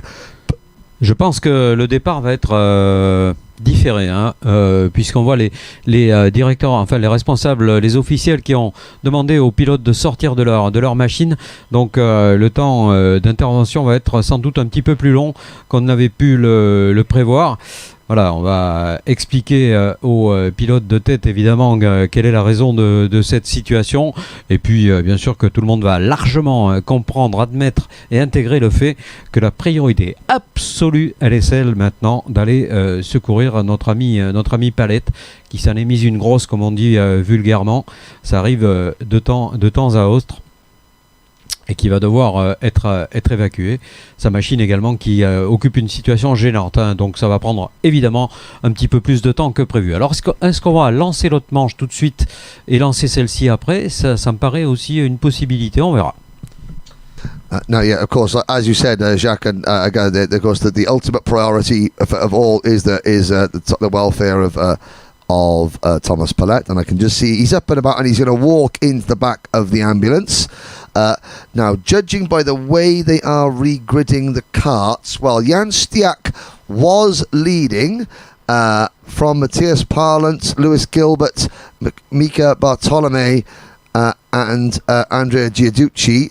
I'm wondering, I tell you what, whilst I shall go and ask Thomas, our timekeeper, what the situation is. So, while you look at all the gentlemen and ladies in red, they are the RMCIT officials from the FFSA. the French Motorsport Federation and the French Karting Federation. All the drivers are going to be told where to go. We'll be back very shortly, and I shall tell you exactly how this restart is going to work. Ouais, a priori, il va avoir lieu. Hein. On a la confirmation maintenant, puisque les mécaniciens n'ont pas été appelés sur la ligne de départ. Donc, a priori, on va surtout s'intéresser à placer ces pilotes dans la position qui était la leur au moment du drapeau rouge et même au tour d'avant. En principe, c'est de cette façon que cela se passe en sport automobile. Il n'y a pas de raison qu'en kart ce ne soit pas la même chose. On prend en fait le classement du tour avant la présentation du drapeau rouge. Vous avez have you any informations? Yes, so thanks to Thomas from Timekeeping. So this is what's going to happen. They are going to taking the positions from the end of the lap completed before the red flag. So the last lap that was fully completed before the red flag, they're going to re-grid the drivers in that order. We will do one rolling lap in single file and then effectively restart the race. So the red flag was on lap 4, so I would imagine that they've taken the positions that were on there at the end of lap 3. And then we're going to have one lap at the end of lap 2. So lap 3 will therefore be a rolling lap, and we will start the race on lap 4 out of 10. And then it's all guns blazing, 6-lap sprint to the finish. Allez, ça va être du super sprint, hein, ça va être chaud. Super sprint, yes indeed. Bon. But I can see now the ambulance is coming back into the paddock with Mr. Palette in it. His cart will be scooped up onto the recovery vehicle at the end of this race. And the order will be Jan Stiak, Lewis Gilbert, then the number 439 kart of Matthias Parlant, then Andrea Giudici in the Foo Drivers number 487 kart, and then it's the number 421 of Luis Marchal, followed by the number 414 kart of Mika Bartolome, then Theo Kakati, and behind Theo Kakati, the Maltese Falcon Nicky Gauci. Voilà, ce classement qui correspond donc à la fin du deuxième passage de ce groupe de pilotes. On le rappelle, c'est la dernière fois qu'on les voit pour aujourd'hui, puisque ensuite ce sera la dernière manche de la journée, mais qui va opposer toujours dans cette même catégorie les E au C, groupe C et groupe E pour le moment. Donc, eh bien, on est en train de remettre les choses dans l'ordre, c'est-à-dire l'ordre n'était pas forcément celui qui avait admis et compris les pilotes, hein, ce qui est normal, puisqu'il a fallu préciser à chacun d'entre eux, eh bien, que c'était bien le tour précédent qui était pris en compte, et on a vu quelques gestes de mécontentement, mais la règle est évidemment la règle, y compris et surtout dans ces courses internationales. Now, our cameras are looking there now. You can just see on the left of our cameras, and this is what I love about international karting. There you have on the right hand side, you have one of the clerk of the course in red chatting to he's now chatting to Jan Stiak, who is going to be our pole sitter. And he was chatting to Lewis Gilbert. Now, Lewis Gilbert from the Diamond of Dalry in Scotland, giving us a wave. Now, I'm not sure how good Lewis Gilbert's French is, and I am absolutely sure that the race director there down the front did not have a clue what Lewis Gilbert was saying in his broad Scottish accent. There was a lot of hand gestures, I think, generally. Now, why is Mr. Stiak driving his cart to a different side of the grid, I wonder? Sur la place de second, hein, oui, c'est la place qu'il occupait lorsque le tour d'avant. I think I know why. It's because the timing beacon for the timekeeping is right there on the start-finish line. And I think maybe Stiak's cart was triggering the timing beacon. Okay. And therefore, that's why they were discussing, oh, no, maybe he's going to ask...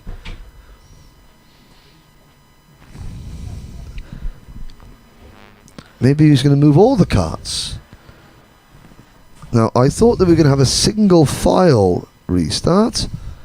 There is the order in which the... bit of confusion, but that's okay. No. Parlant is now chatting to... Matthias Parlant now is saying, am I in the right place? Oui? No? Oui? Maybe? Ah, c'est curieux là, franchement. Lewis Gilbert's happy because you think, well, that's good because I'm sure that German driver's in front of me, but now I've got a clean view of the start. Maybe the French are doing me a favour. Allez, tout le monde attend patiemment, bien sûr. Il faut vraiment faire très très attention à ce que le respect de la règle soit bien et bien appliqué. On n'a aucun choix lorsque le niveau est celui-là, lorsque l'investissement, qu'il soit financier, qu'il soit physique, qu'il soit ce que vous voulez, est celui que l'on connaît dans ce type de course. Bien sûr qu'on n'a pas droit à l'erreur. Hein. Il faut vraiment mettre en place les choses telles que les règlements le dictent. Et croyez bien qu'on peut en cela faire toute confiance à l'ensemble des officiels. Hein. Même si on voit un garçon qui trépigne là-bas, qui ne semble pas très content, c'est le numéro 414 hein, qui fait des signes, Mika Barthélémy, de quelque impatience au moins. Now it looks like it's going to be Stiak and Parlan 1-2, Gilbert third. They just decided to move the top two drivers across for reasons known only to themselves, but who are we to question? We will have a one rolling lap, and then they will come across the line in single file, and the race will get back underway. Now this does have big implications for who will start where, because at the moment Stiak is due to start second in the A final, Gilbert is due to start sixth, and Giudici is due to start eighth in this in the final tomorrow if they finish where they are now. But it does look like, so 3 laps have been completed. We're going to have one rolling lap, and we're going to start again at the start of lap number 4 for a 6-lap super sprint. Le super sprint, qu'est-ce qu'on aime ça. Ah, good, yeah. On va se régaler et souhaiter de tout cœur encore une fois avec beaucoup de sincérité au pilote blessé tout à l'heure bien de retrouver son intégrité physique, son moral, son envie de courir très vite, très vite, au plus vite. Now the official on the front of the grid is ready. We check with the timekeeper, we check with everything else. We have the thumbs up, the track is clear, the medics are in position, the marshals are ready to go, commentators are ready to go. Oh, now what's going on here? They are keeping Stiak and Parlant behind. I'm not quite sure why this is or what the procedure is. Maybe that French official did understand Lewis Gilbert's Scottish accent and he went, I'll give you an iron brew if you just let me go first. Tidy it. There you go. That was maybe the issue. So, well, Lewis Gilbert, Andrea Giudici, Louis Marchal, Mika Bartolome, Theo Kakati, and Nicky Gauci, your top 5. Jan Stiak and Matthias Parlant will take the restart 27th and 28th. Alors là, clairement, il y a une sanction. Qu'est-ce qui s'est passé, Paul? Avez-vous des informations? Là, on ne sait pas, et puis on va pas se mouiller. C'est pas le moment. Well, that will something that we'll find out when we do the interviews at the end of this before the drivers' parade. Well, Diamond of Dalrai, Lewis Gilbert, Andrea Giudici from Italy, Luis Marchal from France, Mika Bartolome and Theo Kakati, Nicky Gauci, Pianet Zola, Roussel, Kaminsky, Tien, Juin and Simon. Restart coming up in Senior Rotax. Allez, c'est parti, c'est reparti, mesdames et messieurs, avec bien entendu un leader qui est Lewis Gilbert, qui a fait la bonne OP du coup après ce départ magnifique tout à l'heure. Lewis Gilbert qui va virer en tête au premier tour. Je pense qu'il y a vraiment une course qui devrait être a priori extrêmement passionnante. Giudici qui a gardé la deuxième position, Louis Marchal troisième, Barthélémy quatrième. Out of the piff puff into turn number 5, and we'll be watching the progress of Stiak and Parlant, but it's Gilbert, Giudici, Marchal, Bartholomew, wow, this is of course the drivers at the front now they're taking it quite steady, and there's one driver running very wide there on the top of the screen as Gilbert leads them out. This result could put Gilbert into the top 5 for the A final grid. They come down towards Techno Park corners, Giudici in second position, and that is Marchal in third position. The whole league group together as we complete lap number 6 out of 10. Look for Giudici, looking for the race lead. Ah, il va y aller. Ah, beau dépassement de Giudici qui était moins à l'aise tout à l'heure. Et derrière, attention à Barthélémy, Mika Barthélémy, il amène Louis Marchal. Belle attaque, beau comportement des pilotes français pour l'instant. Well, Lewis Gilbert went back to 4th place there as Giudici made the move. He fights back to 3rd. Theo Kakati takes advantage, and Kakati is up at the 4th. Gilbert there just elbowing Giudici a little bit wide, but Giudici hangs on, and now it is Theo Kakati pushing Scotland's Lewis Gilbert on into the banking, and Kakati high on the outside. Is he going to lose a place? No, he doesn't. Et regardez Lewis Gilbert, il en profite pour ça, d'aller pour s'échapper, pour s'envoler littéralement. Une attaque de Barthélemy s'est passée, semble-t-il, au bout de cette deuxième ligne droite là-bas de l'autre côté du circuit, autrement appelé virage du Technopark. Et ça touche Henry. Yeah, that was Nicky Gauchi there in the blue race suit in the MDK motorsport kart. They're getting involved. Here comes Gilbert once again on lap number 8 now. Leading the way is Louis Marchal by a country mile. Then it's Gilbert. Then it's Giudici. And then a gap back to that bright blue livery kart. That is Jules Roussel, followed by Theo Kakati. Then in the blue race suit, it's Nicky Gauchi, followed by Kaminski, Simon Pianazzola, Mika Bartolome. And I'm looking down to see where Stiak is still 26th and Parlant is still 24th. Disaster for them, but it's Louis Marchal, it's his race to lose. Gilbert hanging on to 2nd. On n'a pas encore compris ce départ incroyable de Louis Marchal. Fabuleux départ de Louis. On n'avait même pas aperçu qu'il était en tête. Quelle position incroyable pour lui. Ça va être très très bon pour la suite. Ça va être très très bon pour le placement sur la grille de la pré-finale. Lewis Gilbert est finalement en deuxième position. Il devance Andrea Giudici qui semble plus rapide qu'il ne l'était sur les deux premières manches. Est-ce que ça va tenir? Oui, il est très vite. On a trouvé quelque chose sur la machine de ce pilote italien. Et tant mieux pour lui. Jules Roussel à la 4e position. 5e Kekati, Theo Kekati, le pilote des Émirats Arabes Unis devant Nicky Gauchi.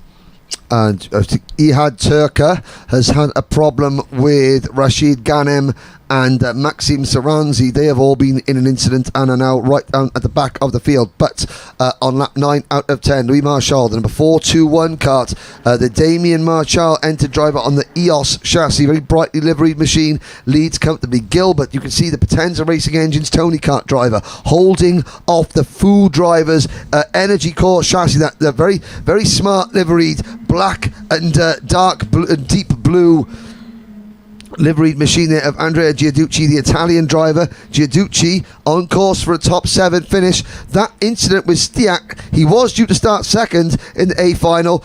As things stand, he is only due to start 8th, but he is still trying to claw his way back up through the order. Jan Stiak, fastest lap of the race, 54.663 seconds. It's not going to concern these two drivers. Gilbert now beginning to pull away from Giudici. Behind these two in 4th place, Theo Kakati is struggling to hold on to 4th place. Well, actually, he's pulling away now from Gauchi and Roussel, who are side by side for 5th. Ouais, Stiak qui revient, il est 20e.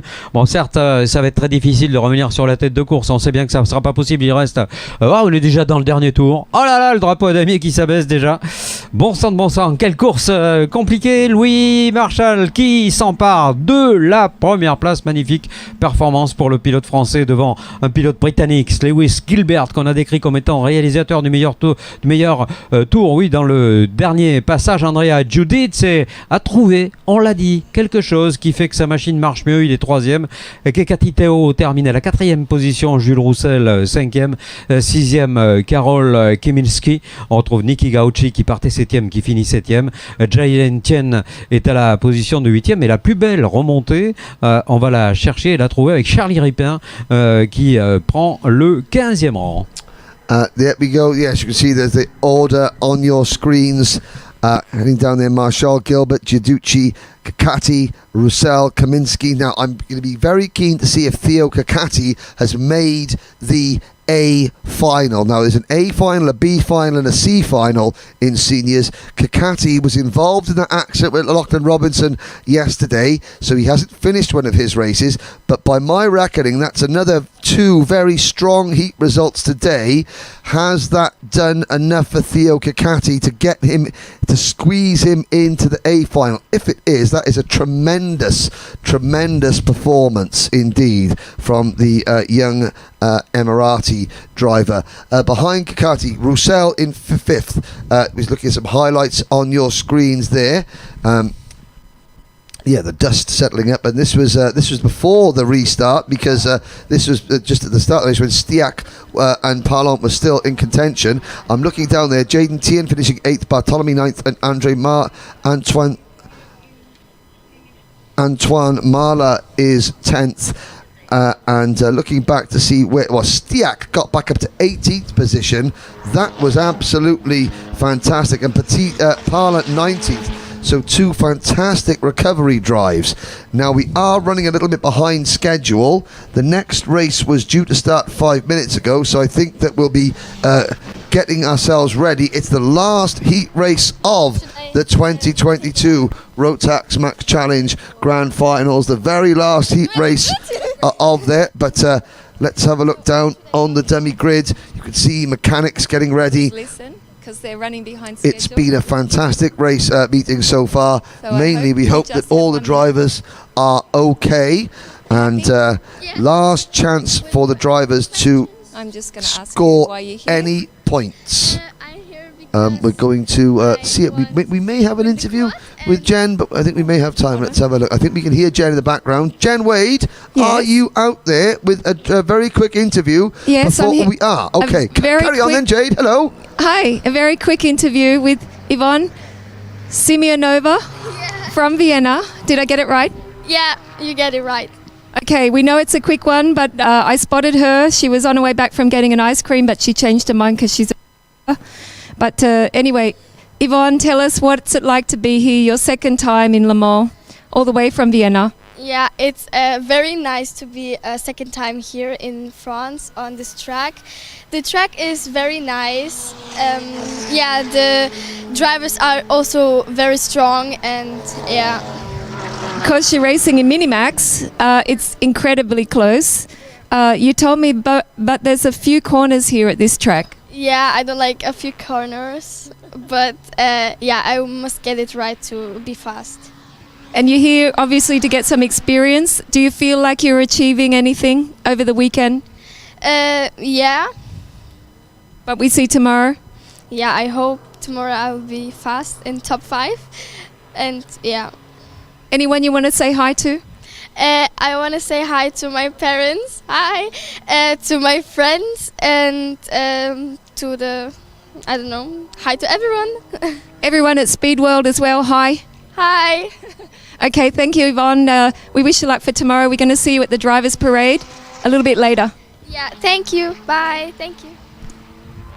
Oh, well, that's very nice here. Good, always to see a nice, happy driver, regardless. I think that's what it's all about. So, coming next, it's Senior Rotax qualifying Heat C versus E, the 17th and final heat race of the day. And let's just hope for a nice, calm, safe race, Jacques. Ah oui, j'espère que tout va bien se passer. Sur la première ligne, en pole position, on va retrouver Enzo Caldaras aux côtés de Nolan Lemre, deux pilotes français donc. Ligne numéro 2, attention, redoutable hongrois, Kovacs Zombor à ses côtés, Luca Schegel s'élancera avec le Sodi. Kamal Aga and Mitch Heisnett will go from row number 3. Kai Hunter and Elia Papachena will start on row number 4. Mathis Meret s'élancera depuis la ligne numéro 5 aux côtés de Job Bredveld. Sur la ligne numéro 7, Theodor Primo aux côtés de Miska Kaskinen, le Finlandais. On to row number 7, and it's Killian Tarnier starting alongside Arthur Marcoux. While on row 8 we have Malo Hervieux and Titouan Nescaye. Ligne numéro 9 pour Edwin Knesser aux côtés de Baudouin Mounier. Sur la ligne suivante avec deux Français, Dylan Léger d'un côté, Gabin Désert de l'autre. Row number 11, Joao Oliveira and Baptiste Schneider, whilst on row number 12, Edouard Goethe and Matthias Joseph. Ligne numéro 13 pour Edouard Jurka aux côtés de Mathias Joseph. Derrière, une féminine, Chloé Canard aux côtés d'Hugo Dorver. Samuel Satelli starts on row number 14 alongside Austria's Lewis Mayer, while Alessandro Tecchio and Lorenzo Suau go from row 15. On retrouve ensuite sur la ligne suivante Tom Reboul et Thomas Incandela. Sur la ligne numéro 17, Pierre-Loup Fleury et Jonathan Deveau. Et bon dernier, Paul Dorlan. Perfect timing, Jacques. Look at that. Exactly. On cue. Out come the drivers. Well, that was not by luck at all. That was completely planned, ladies and gentlemen, every single second of it. Here is a look at your starting lineup. The drivers that will be going out to that. I'm just looking down. Do we have a full list of 35 drivers? I believe we do. Calderas. Well, Calderas due. I mean, the drivers that are fighting for places on the grid here. So as things stand, for the A final in seniors, Kai Riarts will start from pole. Noel Lemare will be second. Zombo Kovacs will start third, but he's in this race. Enzo Calderas will start fourth. He's in this race. Lewis Gilbert will start fifth. Kamal Aga will start sixth. He's in this race. And somebody's had a spin on the rolling lap. I believe that was number 433, Gabin Desert. Ouais, un petit travers déjà dès le tour de formation pour Gabin Désert. Bon, après il faut retrouver sa place d'abord, un, et deux, surtout sa concentration. Il faudra qu'elle soit maximale. On l'a vu, il y a eu pas mal de déconvenus. On revoit cette image peut-être. There we go. And you can see Gabin just crawling down the outside of the Chemin Booth straight there to get back into his starting position. Hopefully he can get those tyres cleaned off for the start. So Enzo Calderas, the Saudi driver, number 427 for the KPR team, leads them around for the final time in a heat race. It's been a long day here at the 2022 Rotax Max Challenge International Trophy, but Jacques Sabatier, we're about to go racing one last time. Et c'est parti. Magnifique départ réalisé depuis la corde, depuis la... Oh, derrière ça bouge un petit peu. All shot pour Enzo Calderas. Well, number 477, Tom Rabouille was the one on the inside line there, and he still kept it pinned on the inside. I think he gained a few places, even though he drove on the grass, but that's fine. Ouais, un petit tour dans l'herbe, mais rien de grave. Et devant, le pilote Saudi a réussi à s'extraire avec beaucoup d'audace de ce groupe. C'était pas gagné, d'autant que derrière lui, il y avait comme un Zombor. Ça tombe bien, il est pointé actuellement à la deuxième position. Très très bon départ donc du groupe de tête. Pas de souci, il faut essayer de garder la tête froide. Non pas comme tout à l'heure où on a connu quelques déboires bien difficiles pour certains, avec un numéro 469 qui va être prévenu que son comportement n'est pas parfait, on va dire. Il s'agit d'Arthur Marcoux. The top four at the end of lap number one, Calzerax, Kovacs, then Kamal Aga and Kai Hunter are clear at the minute through turn number one. It's the Saudi kart, then the Esprit, then two Lando Norris karts. The red race suit is Kamal Aga, the white predominantly white race suit is Kai Hunter.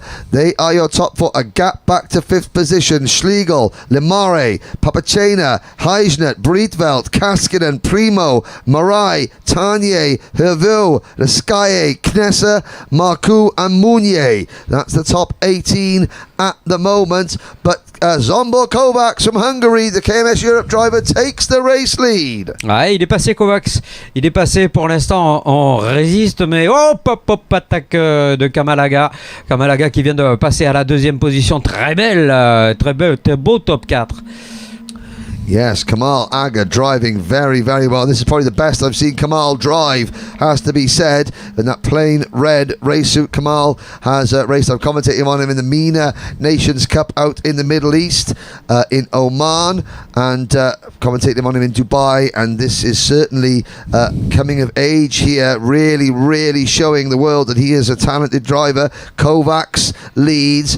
Calderas is second. Kai Hunter, who currently leads the British Karting Championship, has fourth position. And of course, Hunter finished second in this event a year ago.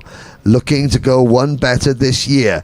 I mean, they're all the driver they all have to beat isn't even in this race, Kai Rillarts, but Kovacs and Kamal Aga takes the race lead. Great move. Ouais, il est passé Kamalaga.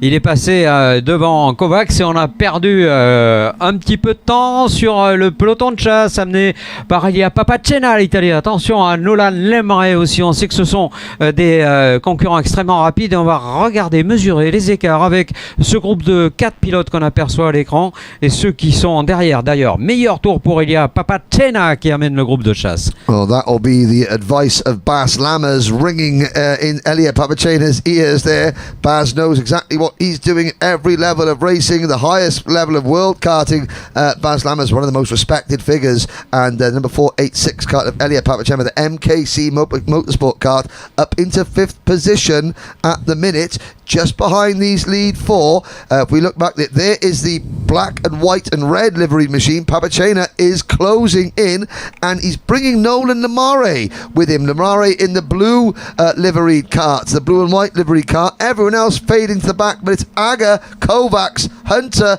and Calderas, your top four. Ouais, il revient Papacena. Ça y est, la soudure est quasiment faite avec le groupe qui est conclu par Enzo Calderas. Pour l'instant, Enzo s'est retourné. Il a vu que cet espace avait fondu comme neige au soleil du Mans. Et là, pour l'instant, il reste 4e. Mais il sait très bien qu'il va falloir qu'il attaque s'il veut éviter le retour de Papacena. Est-il menaçant? D'ailleurs, pas vraiment sur les positions sur la pré-finale. Donc, pas d'affolement non plus. Il s'agit de marquer un minima de points. Calderas, déjà, la position qu'il est, ne devrait pas partir plus mal que cette 4e position sur la position de la pré-finale. Now there are going to be some yellow flags waving there. You can just see the drivers pass the yellow flags. Now there were yellow flags waving there. The green light is at that marshal post, but I'm not quite sure if Zsombor Kovacs will see that, because there are karts in the gravel trap at the exit of Paddock Corner. Kovacs leads. Kai Hunter is now second. Aga third. Fourth is Calderas. Here comes Kai Hunter for the race lead. There might be a little bit of sorting to have to happen at the end of this one. Hunter now leads from Kovacs with Aga in third. Papacena is fourth. Calderas is fifth. And Nolan Lamare is sixth. We've got a 6-kart breakaway. The yellow flags were because Joao Oliveira and Pierre-Loup Fleury have crashed at the exit of Paddock Bend. And the marshals fishing their karts out of the gravel. There's Aga up the inside of Kovacs. So it was here one lap ago. To be fair, the marshal post is not really in the driver's eye line, but yellow flags were waving, and we'll see. And it was Zsombor Kovacs making the pass on Aga for the lead in that section. Et attention, ce groupe qui comporte 6 pilotes maintenant. On a vu Lemray réaliser tout à l'heure le meilleur tour. Il suit comme son ombre le pilote Calderas maintenant. Théodore Primo, qui prend le meilleur tour à l'instant. Alors que derrière, vous le voyez, il y a un groupe de 2 qui s'est formé, qui s'en va. Il y a Kai Hunter, il y a Gamal Aga qui sont, semble-t-il, un petit peu plus rapides que la concurrence. Concurrence qui va changer maintenant avec Elia Papacena. Papacena qui se retrouve à la 3e place. Quel retour incroyable de l'Italien. Whenever Bas Lammers is excited on social media, his sort of victory cry is whoopah, and Bas Lammers will be going whoopah for that one as Papacena moves into 3rd position ahead of Kovacs. But look at the 2 Dan Holland Racing drivers. Kai Hunter leading from Kamal Aga. Et attention à Kamalaga qui vient de prendre le meilleur tour.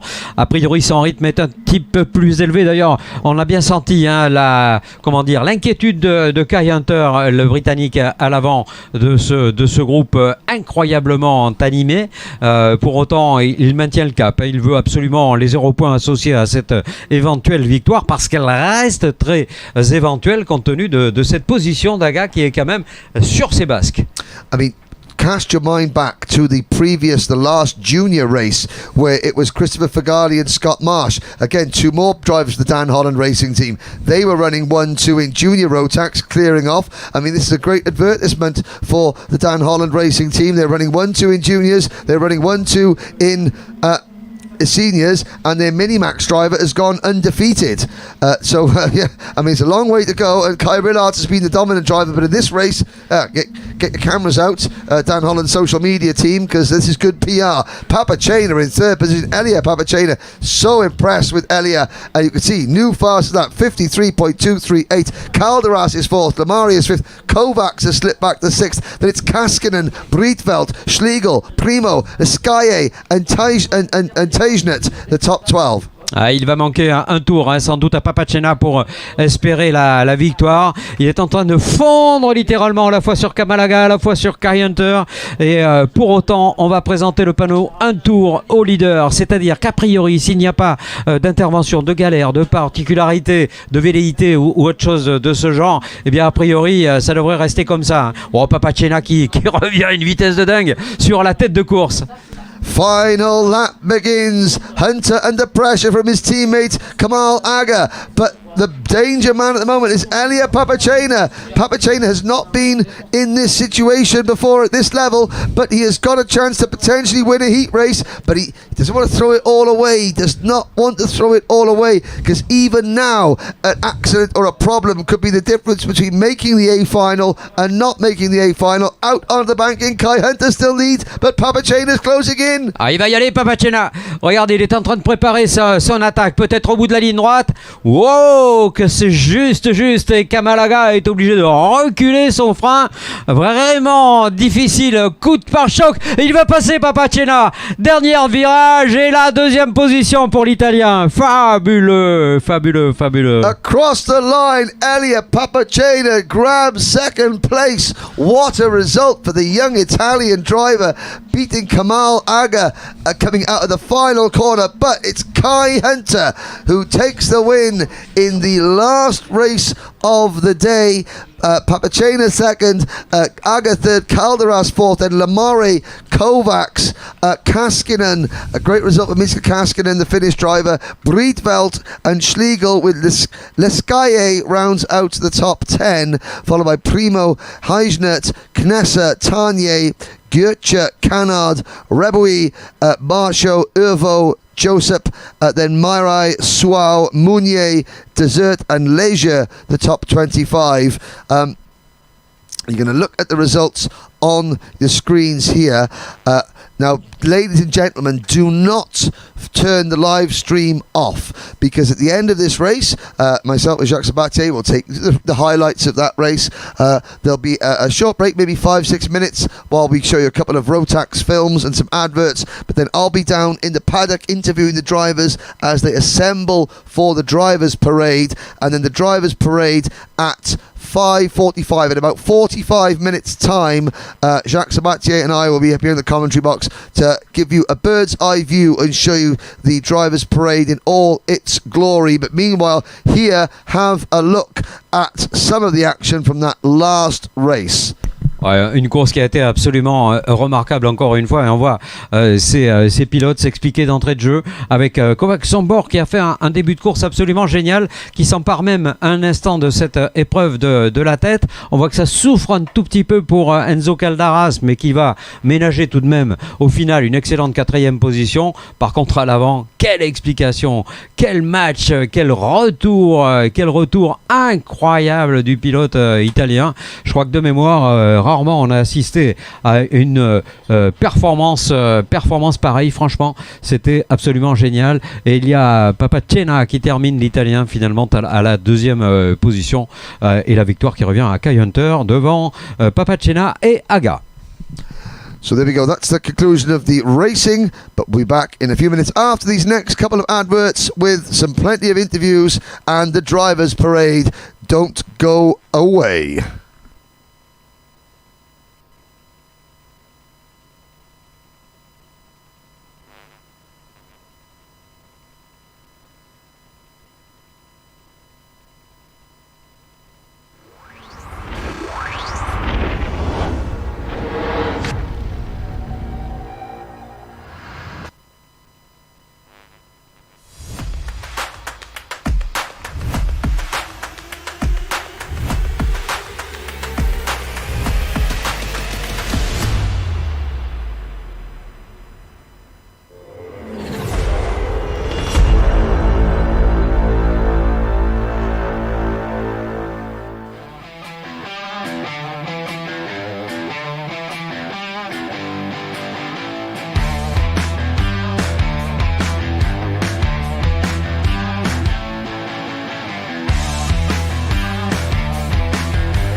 career? Or is it all about fun? A chance to get away and leave it all behind?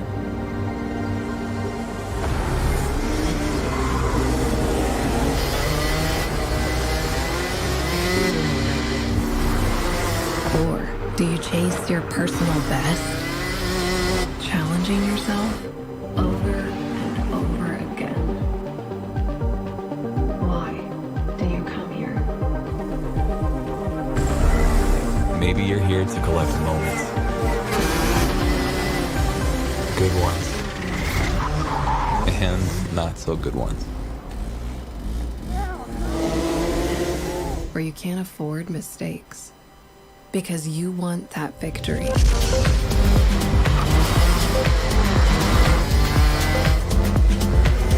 It's all about this one moment when the hard work finally pays off.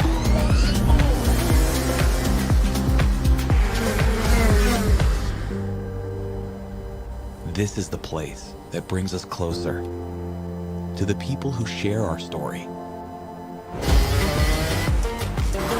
Whoever we are, Whatever we're here for, racing is who we are.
Inside of the track on the first 3 minutes of the practice.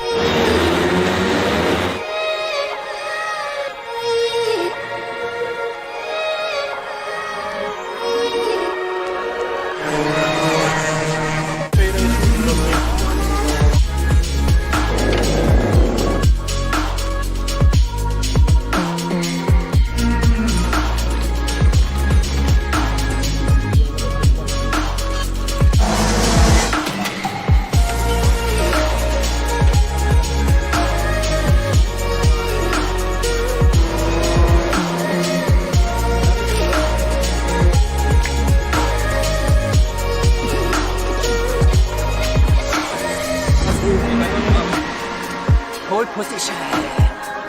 Pole position. Yes.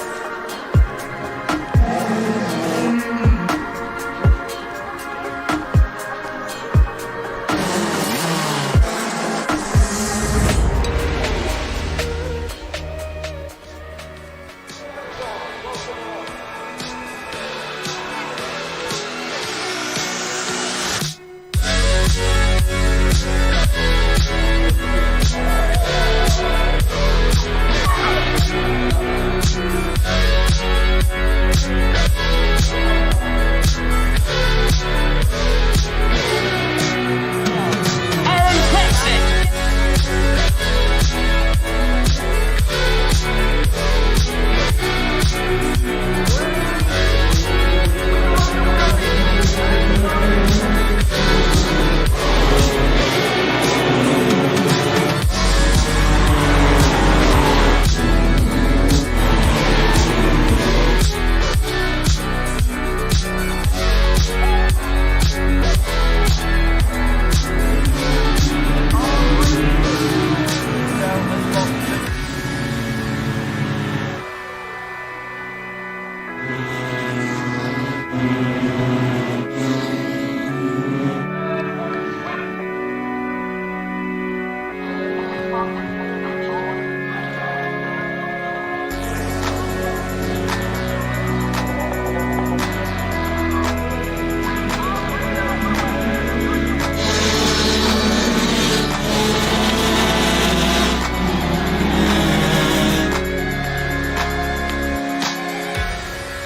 The road to the 2021 Rotax Max Challenge Grand Finals has been full of twists and turns, but at long last, a familiar sound is in the air, the Rotax roar.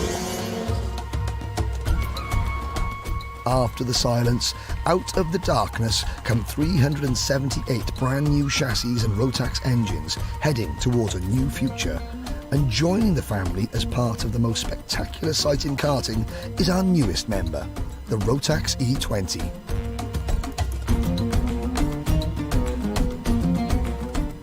The smiles are hidden, but they are still there, as are the hallmarks of the Grand Finals: parity, fairness, and equality of equipment. Some things never change. Surrounded by this new, intoxicating, mesmerizing kingdom, our hearts begin to beat a little faster. The differences in 2021 are night and day, double the challenge. A new track, one that is beloved by all who tackle it. Scorching desert sun and cool Arabian nights. To be a champion, you must master both. Some will shine brightly, others will fade to black.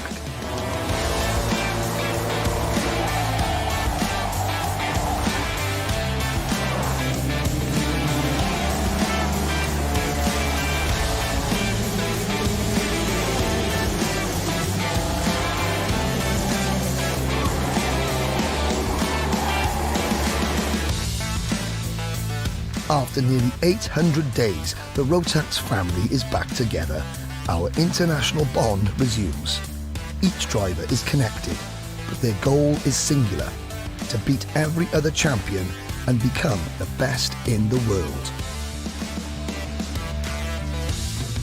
5 long days and nights of practice, qualifying and racing have passed, and for the finalists, one last check. Every nut, bolt and wire fastened, secured and ready for the final test. Who will stand tallest and conquer the Rotax world?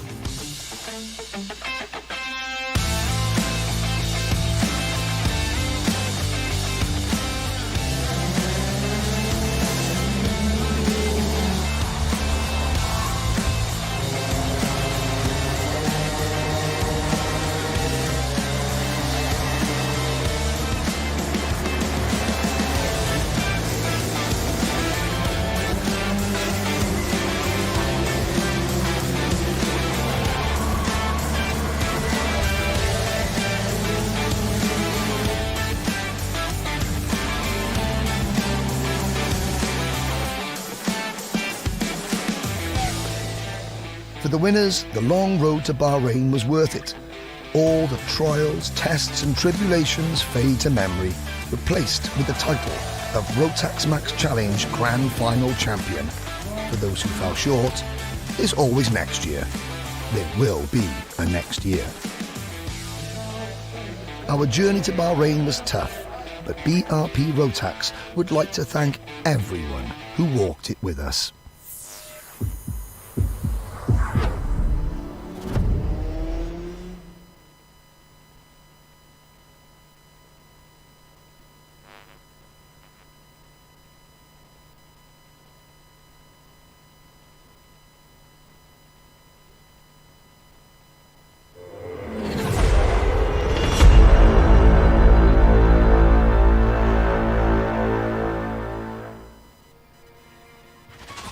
The road.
This, you go, yeah, like this.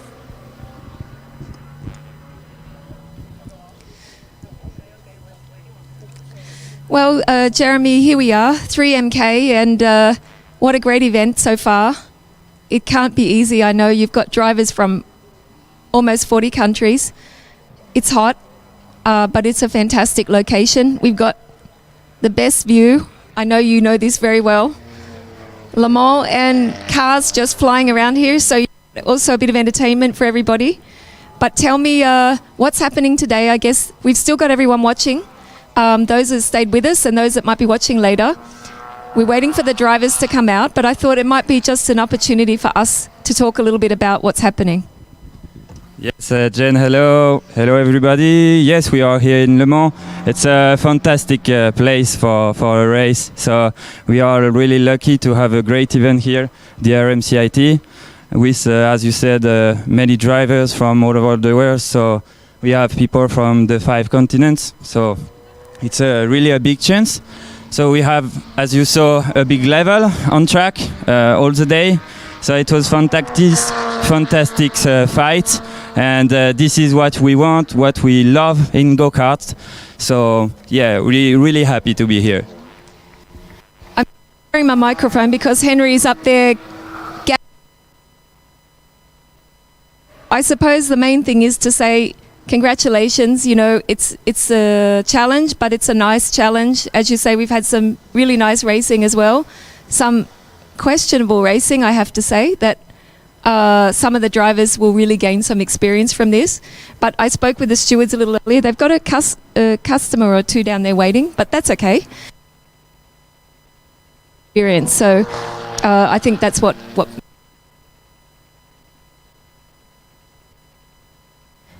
we've got drivers coming out for the presentation. So maybe you can just explain what's going on. So yeah, it's the day of the parade presentation of the drivers. So we will have each countries who will be on track in 30 minutes. So it will be a big moment also to present themselves, and we will have some interviews with you, Jen, of them. So it will be nice. So don't miss it. And yes, as you said, it's a big experience for drivers, but big experience also for marshals. So we want to say thank you to all volunteers, all marshals, the ACO Le Mans here to welcome us, and we want to say thank you to the drivers and the team. So and to Rotax also for this fantastic gift. I was talking about Rotax. Have Stefan Gruber here, but we'll talk with him tomorrow. He's on the way. Around me, I've got lots of nice things, presents, tickets, giveaways, raffle, prizes to win for the podium. So maybe you can tell us a little bit about this, the road to Portimao. This is where legends are born here in Le Mans, but this is actually a little bit like a celebration, I guess, of the champions from around the world. It's really special to be part of it. And everybody here, you know, who's in the 4 classes that can win one of these tickets, which I could have actually sold this on my way down here to the terrace, but I kept it. I didn't take the money.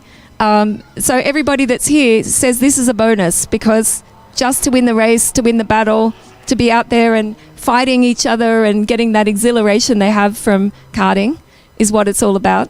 And this is really special here, but to win one of these is just that sort of cherry on top. Yeah, we have 4 grand final tickets here at the RMCIT that can be reached every year. So we have for the DD2 class, the DD2 Master, and one other tickets in the Junior one and the Senior one. So yeah, there are only 4 drivers who can reach this grand final. It's the biggest Rotax events in the world, so it will be a great moment again. So, and that's why we have been last year in Bahrain, and it was really fantastic. And this year we will have the chance to go to Portimao in Portugal. So I don't know personally this circuit, but I'm really already excited to be there in November. Yes. I can tell you the circuit is also challenging. It's right near the beach. If I can just make a recommendation to anyone that's going and to you, plan time to, which there is time, to check out the local area. It's beautiful. Play some golf or whatever you want to do. Swim, depending on the weather, of course. But you can sit and enjoy some really nice seafood or steak, whatever you want, veggies, and enjoy some fantastic racing. You saw it in Bahrain. It was brilliant. But in Portimao, it's also really special. Some really good memories from there as well. So, but the tickets are, I think, something that everyone wants on their bedroom or their bar or their garage or in their, you know, tent. What else have we got here? We've got some great prizes. You've got one right there. So this is second place. So yeah, for the second place we have a Rotax engine. For we have 6 Rotax engine to be win.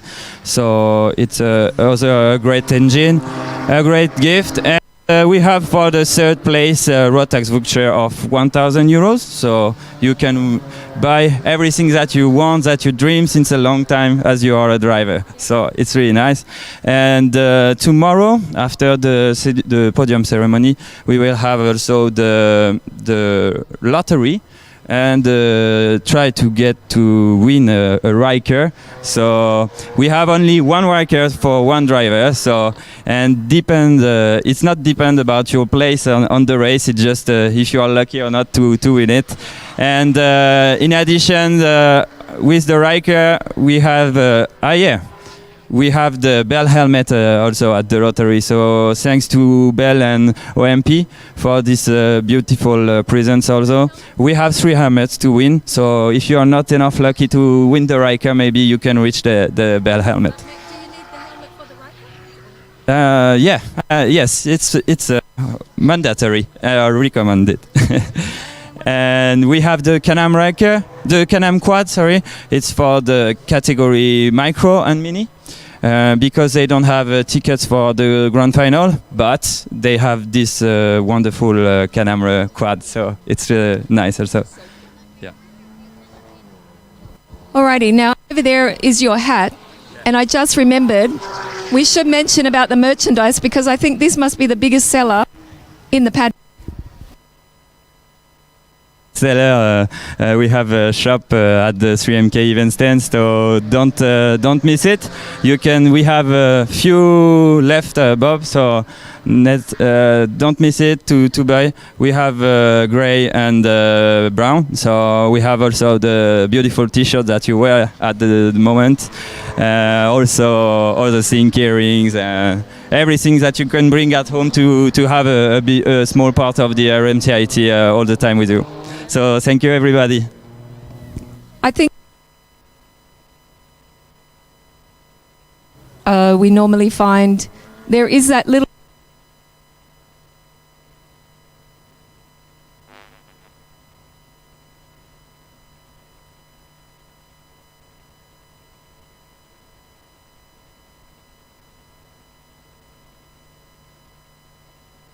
minutes away, I think, from seeing our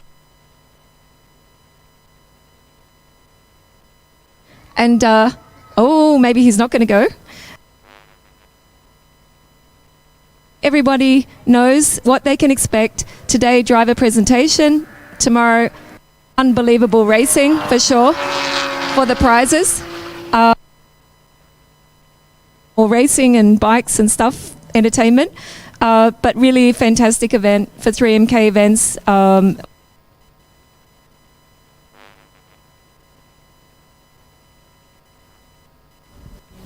And thank you, everybody. Bye.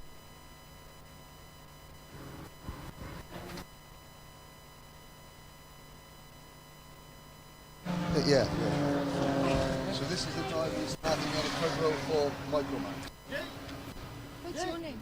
So are we allowed to? Jensen. Are we allowed to spot this? Just feeling it. Yeah. Are we okay to carry on with another interview? How old are you, Jensen? 10. And Henry's going to talk to you? Oh, we can talk. We can talk to you. So I just brought him up here. Can you ask Melina if we're still okay to go? I haven't got the radio.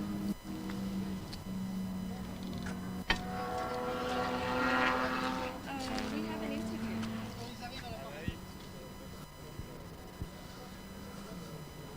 I'm not sure if this works or not, see, so I can't.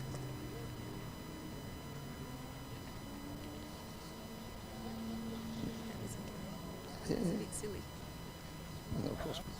Melina?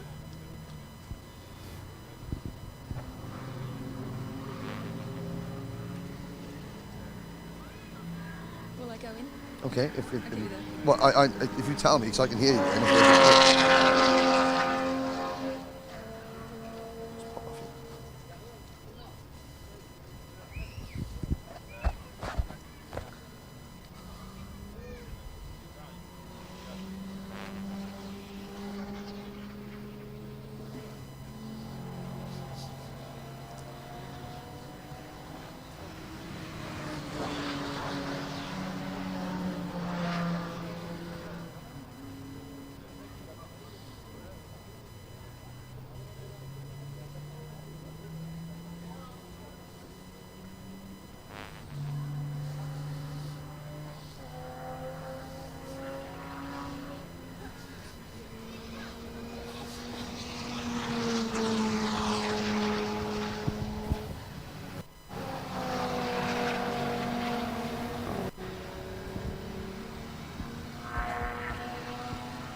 Okay. Yeah, they just couldn't hear us. It was just static.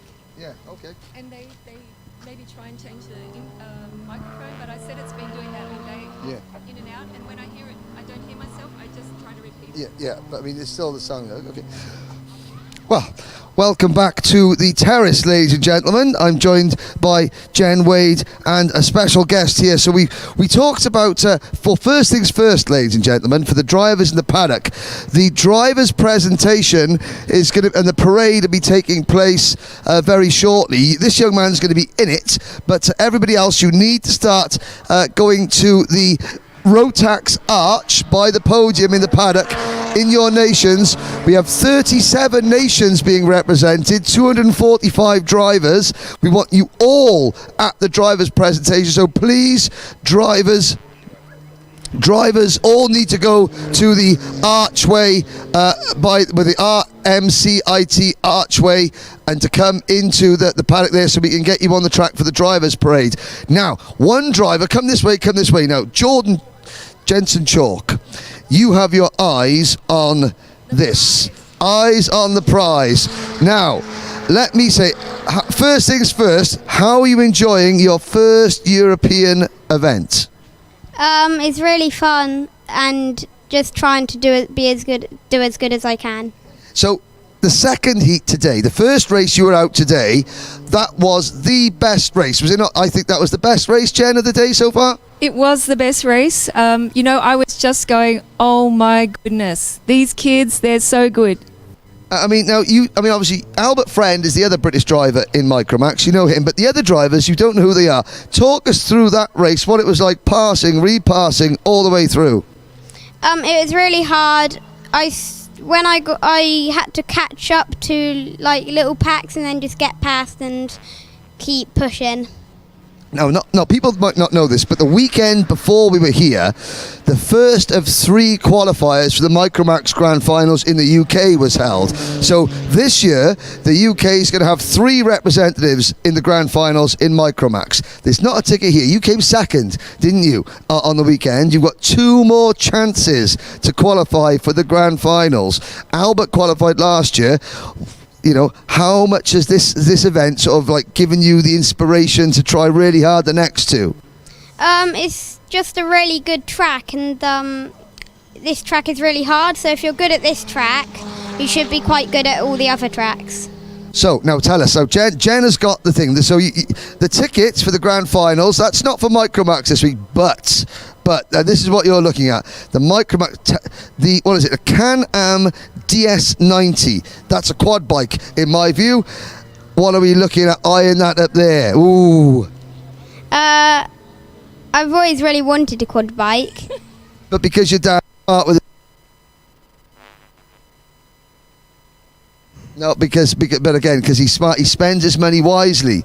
Like he spends his money on good mechanics, doesn't he? Yeah. Sort of. Jordan's been doing all right, hasn't he? Yeah. Okay, so tell us, again, how are you going to fit the quad bike? If you win tomorrow, and I think you're starting on the front row for the pre-final, how are you going to fit that in your hand luggage to get back to the UK? I don't know. I think they can deliver it. I think they can deliver it over there. I think I... We'll house delivery to this. Okay, so you've had fun. You're with MLC Motorsport. Now, they're a good team in the UK. They're not as big as say, Dan Holland Racing or anything like that. They've got lesser drivers. The awning's a bit smaller. But I think of all the teams here, you're having the most fun. Do you think that's right? Yeah, we're playing lots of games. You've got some real characters in the audience. So it's Lee Murray's team. And now you've got your mechanic. Talk about... because he's over there. Talk about your mechanic. Now, you tried to put him on a diet, didn't you? Well, he had a couple of burgers, but there was salad in them, wasn't there? I think. But the problem was, though, he had lots of salad, but it was the 4 beef burgers that was wrapped round it was a problem, wasn't it? Yeah. Now, your mechanic is the flip-flop man as well. So show us the flip-flop signal. So what does Jordan do with the flip-flops if he wants you to just, chill? Nothing. Nothing. What does he do with the flip-flops if he wants you to overtake someone? Waves them about. He waves the flip-flops around. What does he do with the flip-flops if you've done something you're not supposed to have done? throws them on the floor. Exactly, there we go. As long as he didn't throw them at you. So, first of all, Jensen Chalk, you need to tell everyone, first of all, tell all the drivers to get to the drivers' parade. Go to the driver's parade. Put your race suits on, your crash helmets, now!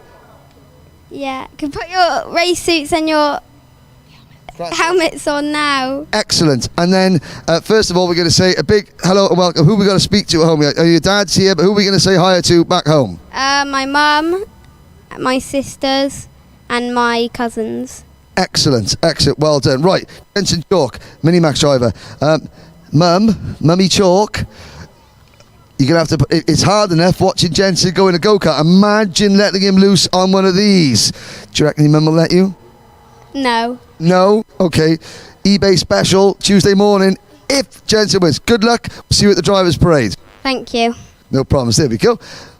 That's one of our Max drivers. The drivers' parade is coming up very, very shortly. Jen, I've got to say, come in, Jen. It's so great that some of the youngest kids, they're just the most animated. It's fantastic. I know, and until they see that camera, they're very animated. Also in the paddock, they're having so much fun. And it's interesting what they do to each other. The caps, those caps have been swapped and thrown and over the balcony and waved and at the drivers. And so I think that's the best buy this weekend. But the kids really, I think they have a great time. Brilliant. Okay, I'm looking at the clock. It's so we've got about 10 minutes before the drivers' parade starts. So 10 minutes, please. I know there's a to see the steward, but that's just karting for you. So we'll be here for the drivers' parade. Drivers to the Rotax to get out for the drive. We want as many. We want all of you there. There's no excuse not to be there. It's part of the event, and you know it's a great photo for these drivers' parade. Archway. Jen will be there interviewing you. Myself and Jacques Sabatier will be there guiding you through it. That'll be in about 10 minutes time.